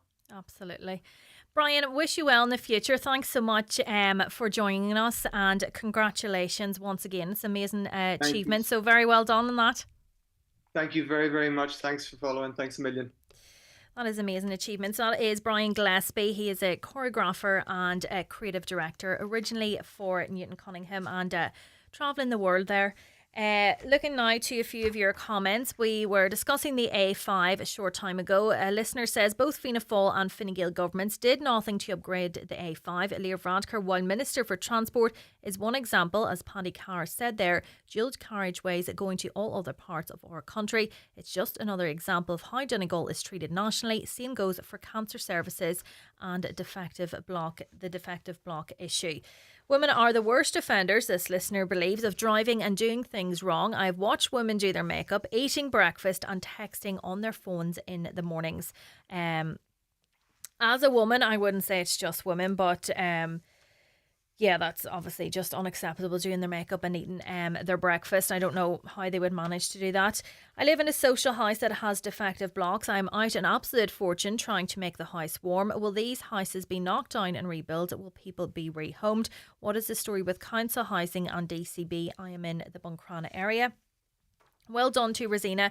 As an advocate for older people and member of Older People Executive, I have in the past 10 years been pushing your agenda in vain. Every success in your effort. That comes in from Grania Hines. Hi Michaela, it's a disgrace that this woman with cancer has to take to the street and no counsellors or TDs give us sugars. It shows you the country we're living in. That relates to Rosina Doherty, who we spoke to earlier, and she's holding a protest outside Letterkenny University Hospital. We did get a message in from Councillor Joy Beard of the 100% Redress Party, and she did say that she is attending that protest today. So there is some support for Rosina, and there's been lots of support from our listeners texting in here as well. We'll be back with the news at 11 just after this short break. Seolthaigh an rialtas beartas náisiúnta nua im líonach an féinmharú a laidú. Big ró lárnach ag do thuirimí maidir leis an mertas nua seo a bhúnlú. Mar chuide de chóireach an peibli, tá an rion sláinte ag tuairt cuiread an phobal do grúpaí agus dagriachtaí ábhartha a dúirimí maidir le laidú féinmhairthe in éireann a roinnt. Go háirithe iad siúdú bhfuil taithí sílacha éonmharú. Tá gach síl na chailtar le féinmharú thar an gceart. Is féidir leat cabhrút si do thuirimí a roinnt ag gov.ie/suicide reduction. Teachtareacht ó rialtas na hÉireann. Building a new home? Discover next generation comfort with the new award-winning Grant Airona R290 heat pump, delivering exceptional performance with quiet operation. The Grant Airona R290, heating for the future. Think heating, think Grant. Visit grant.ie. Welcome to Cherrymore Kitchens and Bedrooms in Donegal Town. Discover affordable luxury with their bespoke fitted furniture solutions. With almost 30 years of serving Ireland and the Northwest, we're your trusted experts. Visit us Monday to Friday 9 a.m. until 5 p.m. and on Saturdays from 9 a.m. until 3:30 p.m. Book your free consultation today on 074 9725822 or visit cherrymore.ie. Cherrymore Kitchens and Bedrooms, where affordability and luxury combine. A PTSB mortgage gets you moving.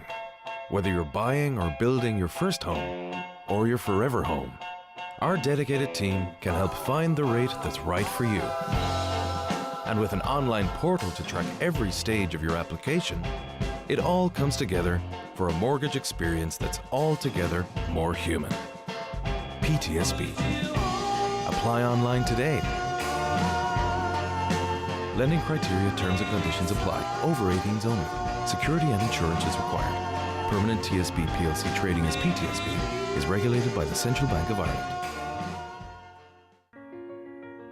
Are you looking for a powerful, high-performance laptop? Think green and save big with Ben Sweeney Euronics. Discover refurbished Lenovo ThinkPads that look and feel like new with Windows 11 pre-installed and a rock-solid 3-year warranty for total peace of mind. Why pay full price when you can save up to 70% and do your part for the planet by choosing sustainable tech? Find yours today at Ben Sweeney Euronics, Port Road, Letterkenny, and the shopping centre, Dunlow.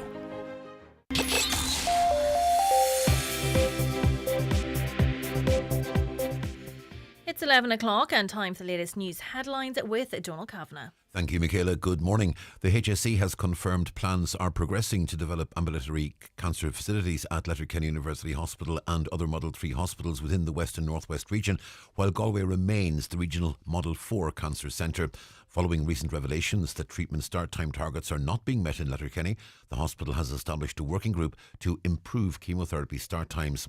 Cancer survivor Rosina Doherty is protesting outside Letterkenny University Hospital today, highlighting what she says is a lack of action on promises which have been made.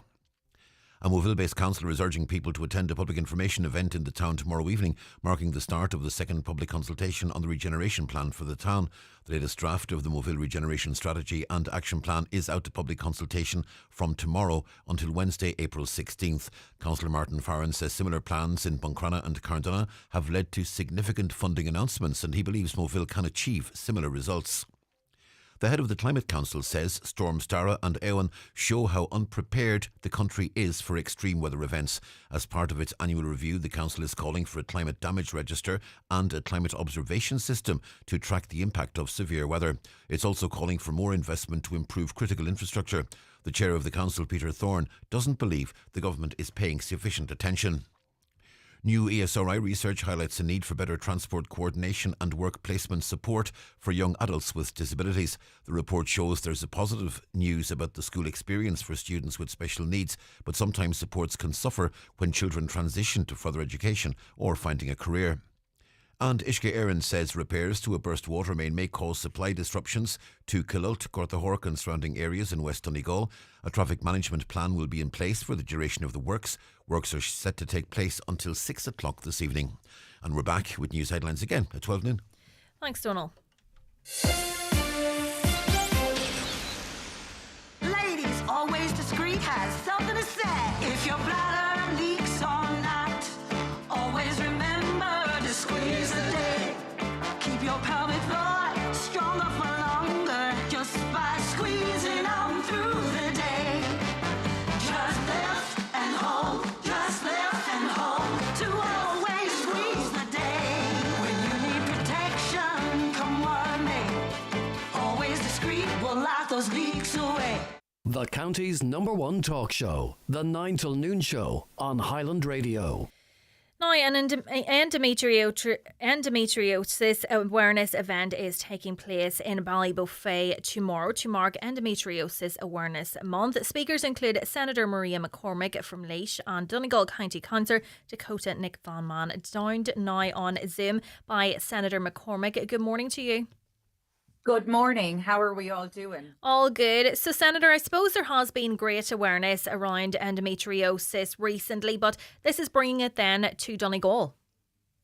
Yes, absolutely. So I spoke about this in the Shannon on the 5th of March, and a massive response from so many women. So I suppose endometriosis affects 1 in 10 women in Ireland, and like it is really misunderstood and it's inadequately treated and it's really underfunded. So there is so many women that are left behind. And I found after I had spoke about it in the Shannon, so many women from all over Ireland, but especially there was a lot of women from Donegal reaching out. And I'm very conscious that so many of these big events happen in Dublin and Cork and the big cities. So I wanted a chance for the women of Donegal to be able to have their voice heard. So the event is tomorrow evening, Thursday the 20th in Ballybuffet, and it's at 5 o'clock in the Villa Rose Hotel. And as you said there, our County Councillor Dakota Nick Van Man and Kathleen King, a known advocate for endometriosis, will attend tomorrow night as well. And 1 in 10 women being affected by this, it's huge. Whenever I remember learning about endometriosis at the start, it was such a rare condition, but this is so widespread now. It's so widespread, and unfortunately, it's a disease that grows. It starts with the lining of the womb starts to grow in other places, but it's really, for so many women, there isn't specialist care here in Ireland, and they're having to leave Ireland to get their treatment in the US, in Romania, in London, and it's growing in the bowel. Even some women that are reaching out, it's up as far as their lungs. I know a woman I was chatting with yesterday is getting her kidneys removed soon. So it is really widespread, and it's really underfunded. And you yourself have had a personal experience with this, and I suppose it's great then that you're attending this event because you'll be able to tell your story. How many years ago were you diagnosed? Now, well, my personal story is actually to do with a family member of mine. So it's actually my sister who has gone through it, and I suppose for many years, and it led to so much fertility problems for her, and years of different surgeries, and there is no cure for endometriosis, but never been able to get the proper care in Ireland. And that's, I suppose, my personal experience with her all over the years, that I seen the pain she went through, all the different appointments with GPs not understanding, and so many different doctors and gynecologists. And eventually, you know, she went privately to someone in Dublin, and, you know, got some sort of treatment, but has never been able to get the proper treatment. So she eventually will have to leave Ireland, like many others, to get the proper treatment. And what kind of care options do you feel do need to be put in place then here, like say starting with the diagnosis? Yeah, so like we need specialist centres for endometriosis. So I suppose there has been so many promises to these women that they're going to have hubs set up and there's going to be specialist clinics, but they don't have trained experts in them. So we need more than gynecologists in these. We need multidisciplinary teams that have, you know, urologists, colorectal and pain management specialists. So I'm really hoping that we can have a nationwide awareness campaign so young girls, parents, teachers and healthcare professionals can recognize the symptoms early. And I suppose we have a real lack of understanding out there with GPs that they're not trained in this area. So just more training, so that will lead us to people being diagnosed early, and then it prevents the ripple effect of all of the problems that it causes when it's left undiagnosed for so long. And you talked about your sister there. It is young women that are suffering with this, and obviously then it's a lifelong condition. But what was the initial symptoms that she was experiencing? So it's a chronic inflammatory, if I could say it, whole body disease. So from an early stage, it causes extreme pain. So I suppose we've noticed extreme pain all the time. So like, you know, missing from school, missing from work, like these women are missing from our society all the time. And then like, we have to look at, you know, she had, you know, parts of her bowel removed, all the different surgeries, because when it starts growing, it stays growing in all these different places. But it's all the time, you know, the pain that it causes. And when it moves on, then, you know, it leads to so much infertility problems. So years and years and years of fertility problems. That's a battle that no young woman should ever have to go through. And do you feel that this kind of feeds into a conversation about that we need to continually be evolving the healthcare services here in Ireland? Like we see different diseases coming about, and say for instance younger people being diagnosed with cancer, that, you know, we need to look at things like this and endometriosis, that there is targeted care and it's continually reviewed. 100%. And like I feel really privileged, I suppose, to be a woman in the government here in the Seanad, but we do know that like female representation in the government is really imbalanced, and I suppose I'm happy to be with the party with Sinn Féin. You know, we do have the highest representation of women, but women's healthcare especially is really underfunded, and there is so much more that we need to bring to light. And we can see like our public healthcare system is, you know, in a shambles at the moment, and we really need to put proper investment in there, 100%. And do you feel that this is female healthcare is something that the government does take seriously, or they kind of take more of a broad approach? I don't feel that we're talking directly about endometriosis, but women's healthcare overall. No, I don't feel it is being taken seriously. And because if it was, it wouldn't be taking women an average of 9 years to get diagnosed, and women wouldn't be left to have to get, you know, pieces of their vital organs removed. Or like there's women as young as 26 having a hysterectomy, like, you know. And I do feel, you know, like if we look at men's healthcare, there is a lot more funding goes into that. A lot more funding has gone into erectile dysfunction than anything has gone into women's healthcare. So that will just tell you the importance of it. And in the cases of these women that have endometriosis and they're having to travel to other countries, do they pay for that themselves, or is there any policy in place that they can claim back these costs? There is a cross-border scheme, but most times these women, and they have to pay in advance themselves, but in a lot of cases they're not covered. So these women are paying out massive sums of money, like 20, 30,000 to go abroad for these surgeries. And then they have to stay in this country. Like they could have to stay, if they're going to London, they could have to stay for a week or 2 weeks post-surgery. So, and none of that will be covered for them. So it's an enormous personal cost put on women. And then the reality is that not all women have access to that kind of money, and they're left then living in this pain. And that's exactly where the problem is. You have some hope if you have private health insurance, but that doesn't even save you, because we have such outdated treatments here in Ireland. But for so many women, like, money should never be a barrier for your healthcare, especially endometriosis is killing women. Like, if it's left undiagnosed, it'll spread up right through the body. And this is not okay. In this day and age, money should not be a barrier to, a woman's right to proper healthcare. So, Senator, remind me of the details tomorrow evening. What time does it kick off again? Yeah, so the Villa Rose Hotel, Ballybuffet, and it's 5 p.m. to 6:30 with myself and Dakota and Kathleen King. Great. Senator Maria McCormick, thanks so much for joining us this morning. We'll be back now just after this short break. Hello, this is Robert Mazzell.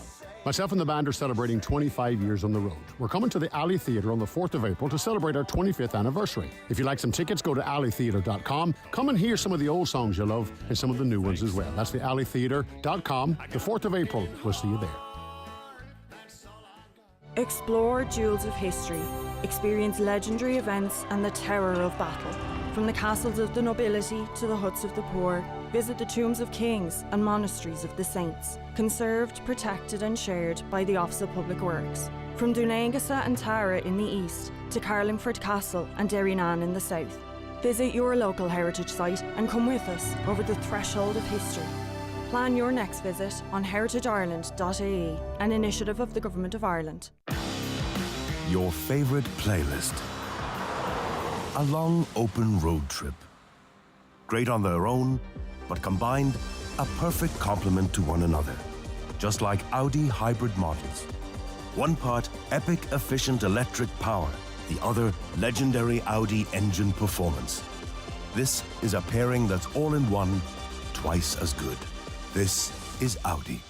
Vorsprung durch Technik. Back to the pitch with Brian McCormick Sports. Football boots for all ages. Adidas Copa Pure Pro in real soft leather. It's a must try on. Adidas Predator Pro in soft ground. The perfect boot for extra grip on pitch. Boots for kids in Velcro or lace with all your training essentials, gum shields, shorts and compression tops. Look the part, play the part. In store and online. Click on bmcsports.ie. Want to win €5,000 towards your dream Donegal wedding? The Gallant family, with their 3 stunning venues, is here to make your special day unforgettable. From the award-winning Villa Rose and Jackson's Hotels in Ballybuffet to the cosy charm of Anchurch Hotel in Gweedore, we've got the perfect setting for your perfect day. Visit gallantgroup.com today. Highland Radio Time Checks brought to you by EirGrid, the operator and developer of Ireland's electricity grid. EirGrid, powering up communities, powering up Ireland. The time is... It's almost 11:15 here on Highland Radio. On this morning's Wellness Wednesday, we're looking at how eye and brain health are intricately connected, playing crucial roles in our overall well-being.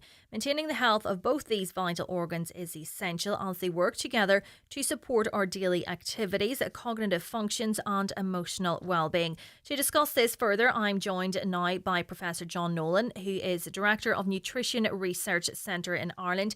Good morning to yourself, John. Very good morning to you. Thank you for having me on your show. So this is something that you have been looking into for quite a number of years now. Yes, my own research started nearly 25 years ago. My PhD was on a disease called macular degeneration, and we were looking to try and find, could we identify links between modifiable factors, which included diet, and we had some very initial important discoveries around nutrition for the eye that remarkably led themselves into brain health and function. So yeah, long time in the making with lots of scientists, lots of international funding, government funding, both nationally and European funding, and also, it's just really been an amazing international experiment that has identified so many possible avenues for prevention and enhancement of eye and brain health for sure. And I think I wasn't aware really of how connected the two were, and that I think is important. That people do know that the eye and brain health are very connected. Yeah, in more ways than one. They are connected. I mean, structurally speaking, the retina, which is the back of the eye, that's kind of, if you think of the eye like a camera, and you have your lens, which is the front of the eye, and you have your retina, which is like the film of the camera. That's essentially an extension of the brain, and there's a part of that back of the eye, an area known as the macula, which receives lots of light information, and we convert that information into electrical signals that inform the brain, certain parts of the brain, and allow us basically function in every way. So it's the connection to our central nervous system, everything we do, how we move, how we see, how we remember things. They're all interconnected. And the very interesting news is that, obviously, if you just think of a film of a camera and a brain being an extension of that, you want to keep those tissues healthy, functional. And we know that nutrition now and the right nutrients are crucially important to just the structural piece, but also how well those tissues work. So how well that film of the camera works. So how well we see, how good we remember, and how, most importantly, I think, how we can maintain it. That's really the message, that we can enhance eye and brain health today with targeted nutritional supplements. And what kind of things should people be focusing on in terms of nutrition? Yeah, so there's a couple of parts, and in our clinical trial, the Remind trial, we focused in on nutrients called omega-3 fatty acids, which your listeners may be familiar with. You see lots of omegas out there, all different types and quality, but omega-3 fatty acids, and there's a type of omega-3 called DHA. So if you think of the brain itself, it's 60% of the brain is actually fats. And if you look at the omega-3 fatty acids forming a major part of that, 90% of those fats are omega-3 fatty acids. And we don't make those, so we have to take them in through our diet. So you can do that with fish, but also, thankfully, now we've been able to work with organizations that provide high quality DHA. And if you look at the Remind supplement, for example, it has the right amounts of the DHA, which are the building blocks. And then an added piece to that are these nutrients called carotenoids. And when your listeners, if they think of when they walk into the supermarket and they look at fruits and vegetables, anything that's natural that has color, these are nutrients called carotenoids. And they're basically powerful antioxidants. So the analogy there is like sunscreen inside our body. And remarkably, again, we have to consume these. With carotenoids, we get them from plants, we get them from egg yolk, we get them from all colored fruits and vegetables. But again, we've been able to source them and make them available in a kind of a supplement intervention that we see in the Remind supplement. And we source these nutrients from Mexico, from marigold flowers. So essentially, we're using nature to upregulate and concentrate the nutrient bioactives, so these protective nutrients that come into our systems that get deposited in the eye and the brain that deliver structural antioxidant benefits, so that sunscreen effect. And in the eye, we have optical benefits. So how these nutrients filter light in the back of the eye allows us perform, see better. But again, to the key message, prevention, prevention, prevention. And ultimately, this prevention then feeds into, we see people suffering with Alzheimer's disease. So it is important, as people age, that, as you mentioned there, preventative action is taken. That is vital. Oh, absolutely. I call this Health 3.0, which is where a lot of my teaching and a lot of my research now is focused towards. And that's essentially saying to our health systems that we need to be proactive in a preventative way and not wait till our loved ones have dementia or macular degeneration to try and be reactive. We need to be proactive. And if you think of it, I'll go back to the sunscreen analogy. It's equivalent to say, let's get our sunscreen on while we live, while we're out in the sun.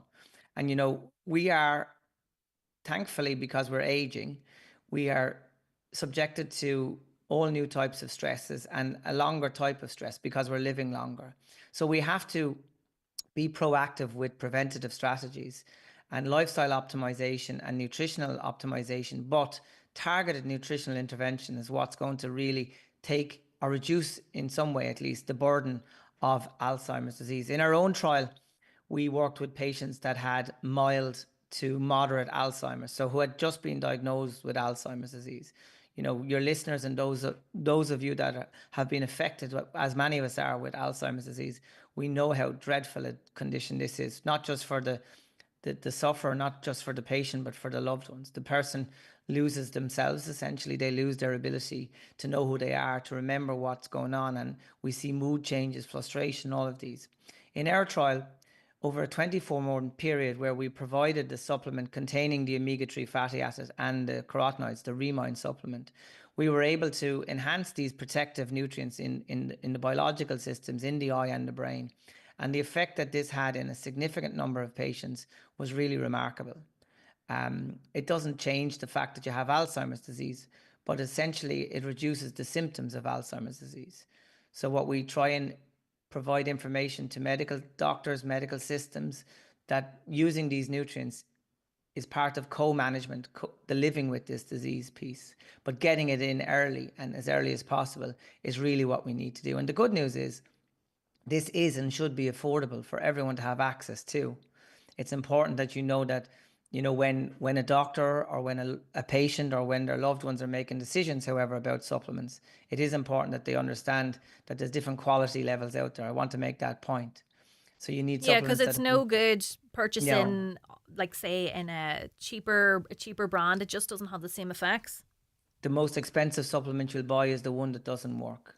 And therefore, thankfully, we have access to supplements that are scientifically tested. I'm part of the Nutrition Research Centre Ireland, and our clinical trials, which have been going over 20 years now, have been able to work with good organisations like Remind, where they can provide these nutrients in a high quality, and they're part of a supplement certified program, which means that not only are their supplements tested for how well they work, we call this efficacy, they're part of quality programs which make sure that the patient, when they are getting the supplement or paying for their supplement, that their supplement is going to be present, and their supplement is going to be present over the time they consume it and over the shelf life of that product. And I think this is something that our governments and our health systems need to do more work to help enhance regulatory systems to identify and reward organisations like Remind that work so hard to provide scientifically tested supplements that are part of quality programs.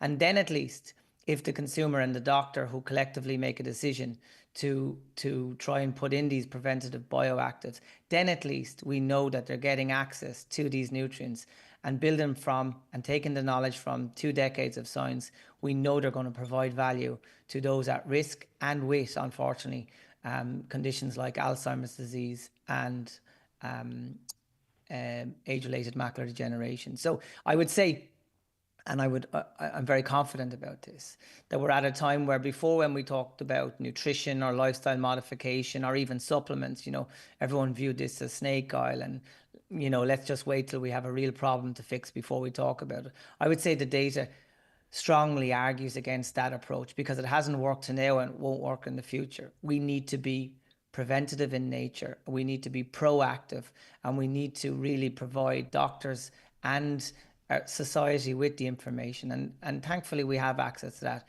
Our research isn't just benefiting patients in Ireland. It's been used now successfully all over the world. And I say this. And that was what is something I was going to ask, Professor, in terms of, you were talking about prescribing vitamins and supplements. Is this something that is done in other parts of the world? Yeah, absolutely. Absolutely. It's done very carefully in parts of Germany. It's done very carefully of course, in parts of the US. And you can get it wrong with supplements, and one of the issues or challenges we have is that, part of our medical doctor training is not around nutrition or supplements. And, I understand how difficult it is for medical doctors. And I'm not trying to over sensationalize our research. It's really important, but it's part of the co-management. So it's not competing with good medicine. It should be used in conjunction with good medicine. And we must look at the totality of the evidence. So yes, to answer your question, go back to the eye space, for example. When you look at eye care, again, a disease, macular degeneration, medical doctors will only treat that. We call this standard of care when the disease is so bad that they give injections. And these injections, for any of your listeners who have advanced macular degeneration, this is where the retina at the back of the eye stops working and you lose your central vision. In that case, we've shown with a supplement called MacuPrime that we can enhance the protective pigments that kind of delay the onset and enhance the vision in people that have this condition. So this prescription is made in the US, for example, with optometrists. They are proactively working with their medical colleagues where they make a strong recommendation. As you say, they prescribe this. And then they have the confidence of going to supplements that have that clinical evidence base and a supplement certified testing system also. And in terms of through your research, have you noticed that it is our current diets, it is what we are feeding our bodies, or as you outlined, our lack of? Do you feel that the way foods are made now, the way foods are preserved, is having an impact on this? Yeah, really timely question and a great question. And the answer is absolutely yes. And firstly, I'd like to kind of compliment kind of local farming. And, we're starting a project with Grow Your Own here in Waterford where we're using local farmers, local produce to try and provide nutrients. And we're doing this, for society, but also we're going into schools. We have a program called the Lunchbox Project where we're looking at the type of foods that we're putting in our kids. I have kids myself, and it's far from perfect, the lunches that we get to provide. There's a very scientific answer to your question, which is we have this nutritional devolution of plants, which basically means when you grow plants in a certain way and you make it very easy for plants to grow, they will suppress the carotenoids, the valuable bioactives that we want to get. So how we grow plants affects the goodness that's in them, right? So not all plants are the same, just like not all supplements are the same. And then, but the reason why the plants that are grown normally and locally and not overproduced and not overprocessed will have the good stuff is that in order for the plants to grow, they produce within the plants these protective carotenoids, the lutein and zeaxanthin and mesozeaxanthin. These are the carotenoids that you want in the eye. So we have a big, I call it nutritional devolution, and we're producing lots and lots of food because we need to, because we have a lot of people to feed. But unfortunately, we're nowhere near the amounts from normal food. Take the eye supplement MacuPrime, for example. The average Irish person is consuming about 1.5 milligrams per day of the carotenoids that we would need. Our data shows us that you need to be at about 20 milligrams. So the healthiest person in listening to your show today is suboptimal in their carotenoid score. And it's a big problem, and we'll only fix it with education, and we'll only fix it with education at a very early stage. When a baby is developing, when the retina is developing, when a brain is developing, it is the presence and use of the carotenoids and the omega-3 fatty acids that are crucially important to how that eye and brain develops. So this is not just important for an old, elderly, sick patient that has these conditions. I wrote a paper recently, I called it From the Cradle to the Dance Floor, because that's when we need to be thinking about getting access to these nutrients and providing them to all of our loved ones. So what should people, what are the early signs that people should be looking out for in terms of macular degeneration? Okay, so with macular degeneration, the earliest signs that you'll see, obviously you can do screening tests now. So there's a system called the Life Meter, which will allow you measure the carotenoid score and see how close or far away you are from what would be an optimal amount. And we know in society, most people who are not supplementing and have suboptimal diets will have very, very low levels. There's a very clear correlation effect there. In terms of vision-related symptoms, we'll see that a patient may notice that they might have some wavy vision. They start to lose their central vision. When an eye doctor, an optometrist or a medical ophthalmologist takes a picture of the back of the eye, we can see those changes from a very, very early stage. It's like getting a kind of a scan of the back of your eye. And optometry is now doing this, thankfully, and you can see the changes in the architecture of the eye. But we're not doing those type of testing routinely. People wait until they have problems. So I would recommend everyone to be going to their to be going to their eye doctor to get routine and annual eye checks, not just for lenses. So it's not just people that need spectacles. It's all of us should be getting our eyes checked because we can detect it much earlier. The other thing I would say is, thankfully now that the measurement of the carotenoids, to go back to my own area of interest, pharmacies now, and I know around Donegal and all of these regions now, that pharmacies have screening events using the life meter, which will allow patients have their carotenoid levels measured. Now that's just a correlate. It doesn't mean if you have low levels that you have macular degeneration or you're going to get Alzheimer's disease, but it is certainly an important modifiable factor that we should all be alerted to, and it's something that our health system should be using more routinely. Professor John Nolan, thanks so much for joining us this morning. The professor mentioned there the Life Meter screening days. They'll be taking place in Healthwise pharmacies in April. You can contact your local Healthwise to make an appointment. And Mackie Prime and Remind supplements are available in Healthwise pharmacies nationwide. We'll be back with more just after this short break. Watch the show live now on YouTube, Facebook and at highlandradio.com. Running a business is never easy. That's why the National Enterprise Hub is focused on helping businesses access a wide range of government supports. We spoke to Conor O'Donovan, the head of the National Enterprise Hub, about the new free service. We'd encourage any business from any sector in any part of the country to contact the National Enterprise Hub. So we have almost 50,000 users on the National Enterprise Hub since we launched a few weeks ago. And what we're hearing is that businesses most want to know about sustainability. They're really interested in becoming more sustainable and also how to expand their business. And our advisors are working with those companies to help them navigate and find the support that's most relevant for those. We're also seeing businesses very interested in getting support with cash flow and how to manage their existing business, and that's another area that's very popular at the moment with users of the National Enterprise Hub. To engage directly with an advisor for support, visit neh.gov.ie or phone 01 727 2100. New this week in Home Store and More. All garden water features are all half price. But better hurry, because when all our half price garden water features are gone, they're gone. Also, all car accessories and all frying pans are still all half price. But when all our half price car accessories and all our half price frying pans are gone, they're definitely gone. Drop by your local Home Store and More. Visit us online at homestoreandmore.ie. Home Store and More. A happy home. Discover full and part-time courses from level 2 to master's degree at the College of Agriculture, Food and Rural Enterprise, Caffrey, Northern Ireland's specialist agri-food and land-based college, with campuses at Greenmount, Antrim, Loughry, Cookstown and Enniskillen. Study a course in food, agriculture, horticulture, equine, floristry, veterinary nursing, land-based engineering or business. Make a difference. Book now to attend an open day from Tuesday 25th to Saturday 29th of March. For event information, visit cafre.ac.uk. Reimagine your drive with a 100% electric BMW. Whether it be the versatile BMW iX1 or the uncompromising BMW i7, BMW has the perfect fully electric vehicle to suit your needs. Trade in your current electric vehicle or any other fuel type from any brand and you'll receive between €1,500 and €5,000 towards the purchase of your new fully electric BMW. Visit bmw.ie. Terms and conditions apply. Contribution dependent on vehicle purchased. Applicable to new BMW BEV vehicles registered by the 30th of June 2025. Business Matters on Highland Radio is brought to you by Local Enterprise Office Donegal.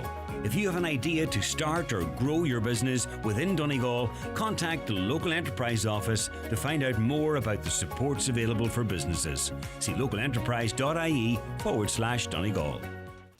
And it's that time of week again. We're joined in studio now by the presenter of Business Matters. I was going to say good afternoon. Good morning, Chris. Good morning. Yes, Michaela. Still. Yeah, we're still the morning. So some of the topics for discussion. The first one will be music to many people's ears. Yes, indeed, the downward trend for interest rates is continuing. But of note, there was a recent report by the Central Bank of Ireland that showed that around 7,000 homeowners are still paying interest rates in excess of 8.5%. Now, typically you can get a mortgage in the Republic now for we're back under that 4% bracket.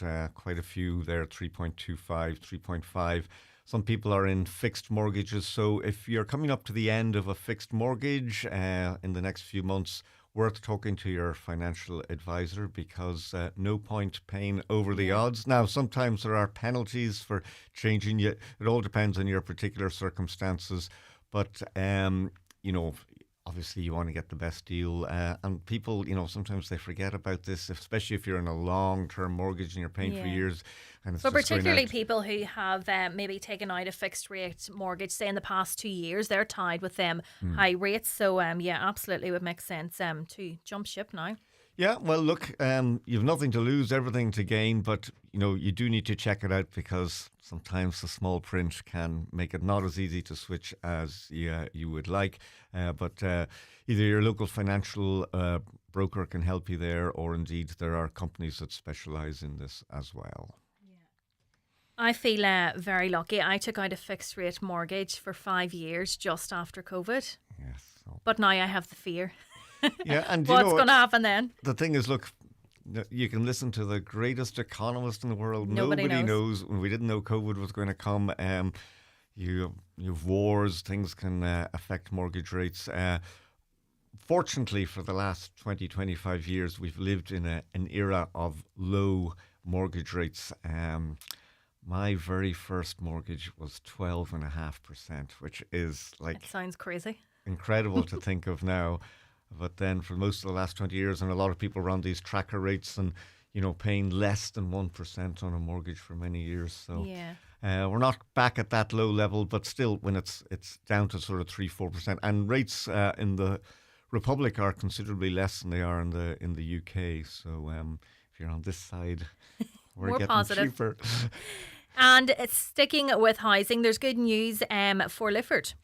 Well, interesting to note that Donegal County Council has put out to tender. It's looking for applications for people to construct 60 social houses at Ardleo in Lifford Common.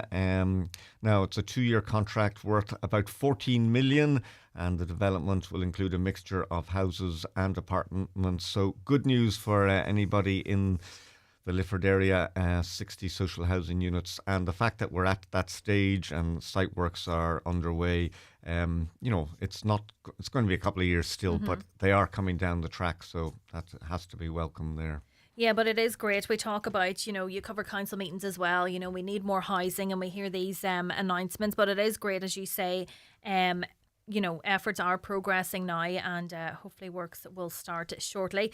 A report then, a business is adopting a wait-and-see approach rather than going for growth. Yes. Now, Intertrade Ireland, they have an all-island business monitor, and it basically reflects the views of businesses. They survey businesses about their sentiments as things stand, and only 5% of firms are actually considering major investments in new markets or capital. Now, because of the global situation in Ukraine in particular, and uncertainty on the markets, a lot of bigger firms are sort of just holding back. And this survey says that it's very much a wait-and-see approach at the moment for a lot of companies. And that's no surprise. But interestingly, other things that have come out of the survey, and this is not unexpected. 40% of the companies surveyed who tried to recruit in the last 2 years are still struggling to find staff. So we do still have pretty much near full employment. So that is good. Well, it's good that we have full employment, but it's an issue getting staff. And 44% of firms anticipating sales growth over the next 6 months. So there's an underlying sort of positive vibe there, but everything is just a little bit on hold. Just being cagey. And that leads us then, keeping on hold, the next line I have is fancy watches. Yeah, now see, I thought it was going to be Greg in studio today. Right. And do you not think I would like a fancy watch? Well, I do. Look, I've got a picture of some here, but listen, there's always money about somewhere, and it was just the Business Post had an article this week, which I thought was quite interesting about this high-end jewellers in Chatham Street in Dublin, and They do have a watch for €184,000. Right. Now, you do need to make an appointment if you want to go and look at it.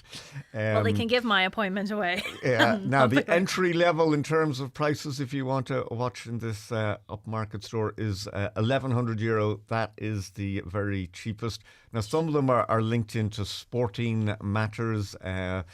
There's a Breitling Six Nations chronomat for the avid rugby fan, and there's a long waiting list for this particular watch. The men's version is just €5,950, and the women's one is €4,900. So look, there's some people out there who are splashing the cash. But I would be terrified having something like that on my wrist if it fell off. Yeah, I guard all my possessions with my life, but something like that. But walking around with something on your wrist that's worth maybe tens and thousands, Crazy. Anyway. But I don't have a Rolex, but somebody that I was speaking to before had a Rolex that was passed down through the generations, but they say that it actually does grow in value. Yeah, and there's a big market. I don't recall offhand. There is a website you can go in, and if you've got an old, say you found an old Rolex watch, what are the chances of that? But maybe your grandparents handed you down, and it's a good quality. There is a website that I know you can go onto, and it helps you to value it and whatever. And big market can be an investment. So I'll be watching that wrist. I'll stick to the see mortgage. what you're wearing in the future. So, a quote of the week from yourself. Yeah, yourself? It has to go to Ivan Yates, former government minister and broadcaster. Many people may be familiar with him. He does a good podcast at the moment, a number of podcasts. Now, he was talking about Micheál Martin going to the Oval Office and meeting Trump and everything. And Ivan Yates has a particular style of the way he describes things. But the whole thing, look, Ireland, we're a small fish in a big pond, and yes, we punch above our weight, but when it comes to world crises, and the military side of things, we are just so small. So he was talking all about this, and Micheál Martin going over to Trump, and he said it was like Finn Harps going to Anfield, the home of Liverpool. So I just Finn thought, Harps. an interesting comparison to say the least. Yeah, that is a good one. I was at a comedian recently, and they were discussing about the Irish Defence Forces, and they were saying that, even discussing it as a defence force, we're not even an army. But it's funny whenever you look at it in reality. Yeah. But we're all safe. It's all anyway. relative. All relative. And in other news, the Inishowen Co-op Home Build event is taking place this weekend, is it? Yes, it's on this Saturday from 11 to 4 o'clock in the Inishowen Gateway Hotel in Buncrana. Now, a good opportunity if you're thinking of doing something to your house, everything from maybe doing your kitchen to building a new house. There's going to be lots of exhibitors, more than 50 in fact there, and you'll find out the latest, everything from retrofitting to solar panels, construction, windows, doors, paints, flooring, and much, much more. So that's on this Saturday, the Inishowen Co-op Home Build event in the Inishowen Gateway Hotel in Buncrana. And now to the main event. What's on Business Matters this week? The main event. Now, this is a topic that, is of interest to a lot of people, and they may well be sitting on a potential nice little return when they retire that they're not aware of. I'm talking here about pensions, and if you worked previously in Northern Ireland or Great Britain, you can get a UK pension. Now, there is criteria, but in some cases, you need to have worked 3 years. It can be as little as 1 year. And like in the south here, when we pay our taxes, we pay a certain amount of social insurance. It's called national insurance in the UK. And if you, for example, only had worked maybe for 3 years in the UK, you might have worked, as I did, in the north, and now you're back out in the south. You have gaps on your national insurance record. Now, there's a deadline, the 5th of April coming up. You can actually buy the national insurance contributions going back a number of years. And the thing is that you could end up with a full UK pension when you retire by contributing now. There's obviously a bit of red tape. So I've been speaking with John Ring of Extra Pensions, who's been specialising in this. And, there are literally thousands of people. I think he says they estimate around 300,000 people in Ireland who will be entitled to a UK pension, and some of them are not actually aware of it. Some of them think, I did it years ago. And the first thing you have to do is find your old national insurance number. And if you can do that, well, this could be the best thing you do this spring, because rather than getting a pension of a couple of thousand that's just ticking away there, if you put in these extra contributions, you could end up with a full one. So we can hear now from John Ring of Extra Pensions. That lots of people who are already getting their UK state pension based on a few years of work there are so happy to be getting anything that they don't realise that they too are able to top up this and get a huge amount more money than they are at the moment for a very small outlay. I mean, the return on this for people is generally 40 to 1 if you get the cheap rate of 200 per year, or 8 to 1 if you're on the more expensive rate, and that's over a 20-year kind of a retirement. So in terms of the number of people in Ireland who are eligible for it, there's about 90,000 British expats, a lot of whom are not aware of this here in Ireland, based on the census figures I saw last. And best estimates are, 300,000 to 400,000 Irish people going back 40, 50 years. When times were bad here in the 70s and the 80s, huge amounts went kind of over to England and that. So it's all those people who worked 70s, 80s and 90s all the way up until now who are eligible to take advantage of this. Yeah, definitely people should get on board with that. What else is on this week, Chris? Well, also, I've been speaking to Geraldine Byrne, who is the Enterprise Ireland New Frontiers Northwest Programme Manager for ATU, Donegal and Sligo. Now, the New Frontiers Programme is here in Donegal. It's in the CoLab in Letterkenny. They recently showcased the most recent graduates, so to speak, from it. There's a first phase and a second phase, and this is an opportunity to get you get €15,000 for 6 months to be based in the CoLab. So you're getting essentially a grant there to cover you as you develop your business. You get expert mentoring. And as I say, they had a recent showcase which had a lot of Donegal emerging businesses at it. And she was outlining what it's all about. There's a stipend, so in other words, a payment like a grant for the person while they're on the programme for the 6 months on phase 2, which is €15,000. But then also there's a support package worth another 25,000 between workshops and mentoring and the hot desking and so on. So it is a very valuable programme. We obviously are always oversubscribed for it. So it's a very competitive programme to get on.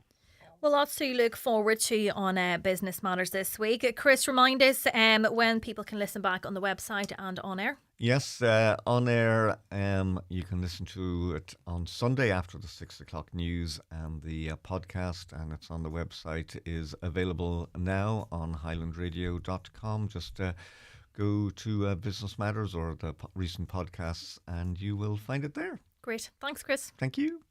Tina Turner. That is mine. Looking for the perfect Mother's Day gift? Want to show someone that you think they're simply the best? Or do you have a proud Mary you want to spoil? West End mega hit Tina, the Tina Turner musical, is coming to Boardgash Energy Theatre, Dublin as part of its first ever Ireland tour. Join Highland Radio on Friday the 6th of June for an unforgettable trip. Set to a soundtrack of Tina's greatest hits, this inspirational and exhilarating story celebrates the life of the Queen of Rock and Roll. Trip includes luxury coach travel, overnight stay at the 4-star City North Hotel on a bed and breakfast basis, and ticket to the show. Contact us today on 9125,000 or check out the outlet on highlandradio.com to book your place now. Huge savings on LG TVs at Irwin Expert Electrical. Get the stunning LG 65-inch, was $679, now only $599, and it gets even better. Our deal of the year, the LG 50-inch nano cell. Grab it now for only $399. Hurry, these offers won't last long. Irwin Expert Electrical, Letterkenny and Buncrana. Building, renovating or upgrading your home? Don't miss the Inishowen Co-op Home Build and Energy Efficiency Hub at the Inishowen Gateway Hotel, Buncrana on Saturday, March 22nd from 11 a.m. to 4 p.m. Meet top suppliers for expert advice on home building, affordable heating solutions and grants to help you save. Visit Inishowen Co-op on Facebook for details. See you there.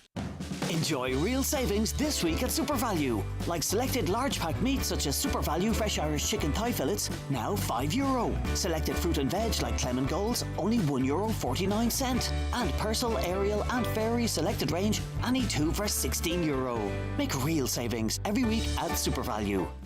If you need an eye test, look no further than Louis Walsh Opticians. Letterkenny's longest established opticians are delighted to welcome patients new and old to their state-of-the-art practice in the Courtyard Shopping Centre. Their latest technology includes a 3D OCT retinal camera which assesses the health of your eyes in minutes. Private, medical card and PRSI patients welcome.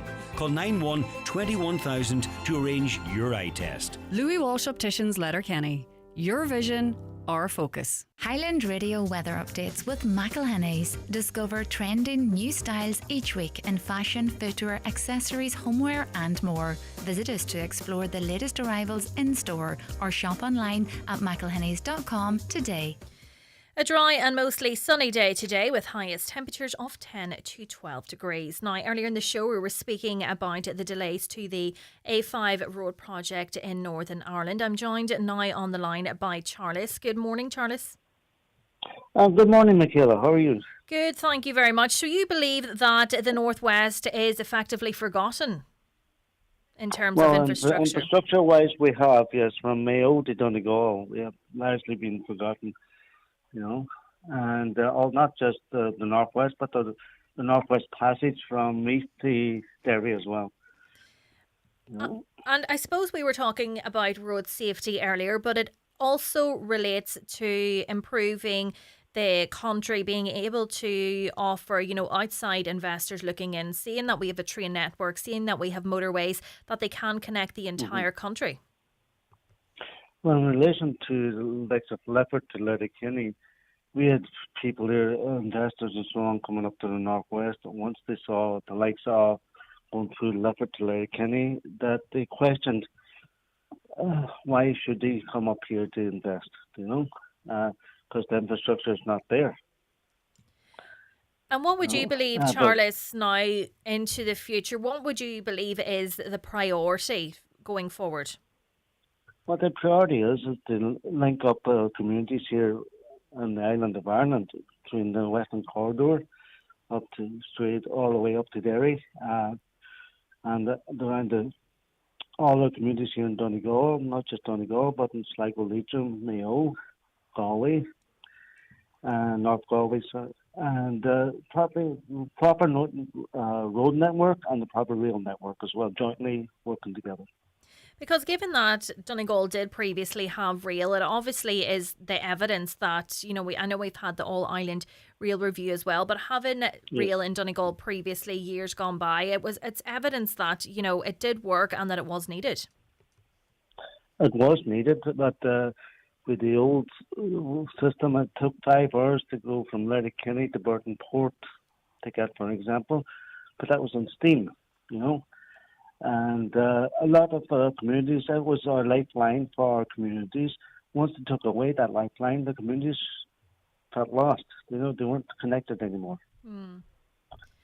And who? And I'm actually working with a group, Worry, West Ulster Rail Initiative, and we're doing our best now to see if we can get the railway back in Donegal and the Northwest and West Ulster.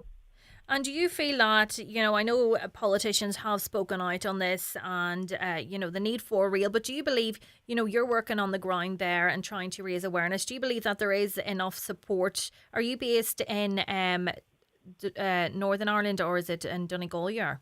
I'm in Letterkenny here. Letterkenny, yeah. Our group is also an alliance with the Atlantic Rail Alliance. Mm-hmm. We have the West Ulster Rail Initiative. We have Enter the West and West on Track all working together to see if we can get the railway back. Yeah. Well, Charles... In the areas that need it. Yeah, absolutely. Charles, thanks so much for calling us here this morning. It's definitely something that raises its head all the time.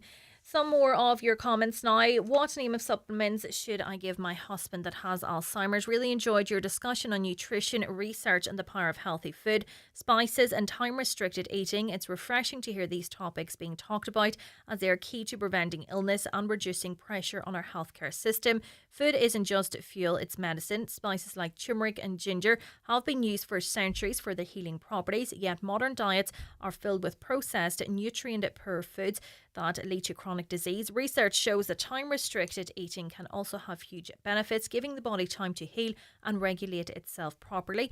If we truly want to improve public health, we need more education and access to real nutritious food. Let's focus on prevention instead of waiting until people are sick. Thanks for bringing attention to this important issue. And that relates to a discussion we had earlier with Professor John Nolan relating to eye and brain health. And if you missed that, you can listen back to a podcast of the entire show on our website, highlandradio.com.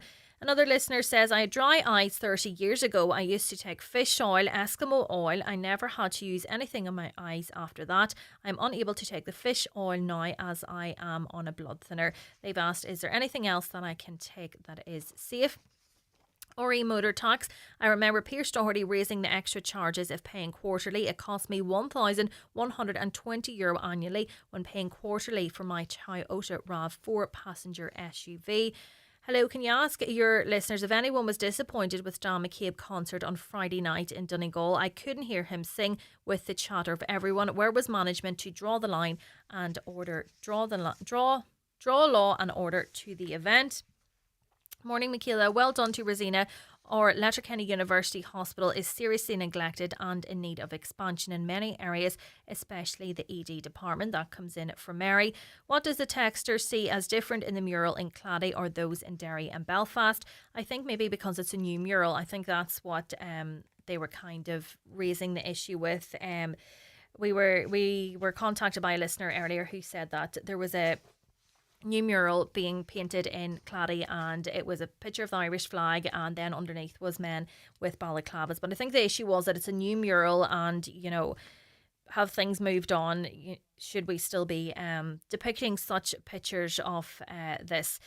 That's it for the 9 till noon show this morning. Thanks to Caroline Orr for producing the show and to Shannon Wilkin for all her help. Also, Greg is back tomorrow and John Bresden is up next.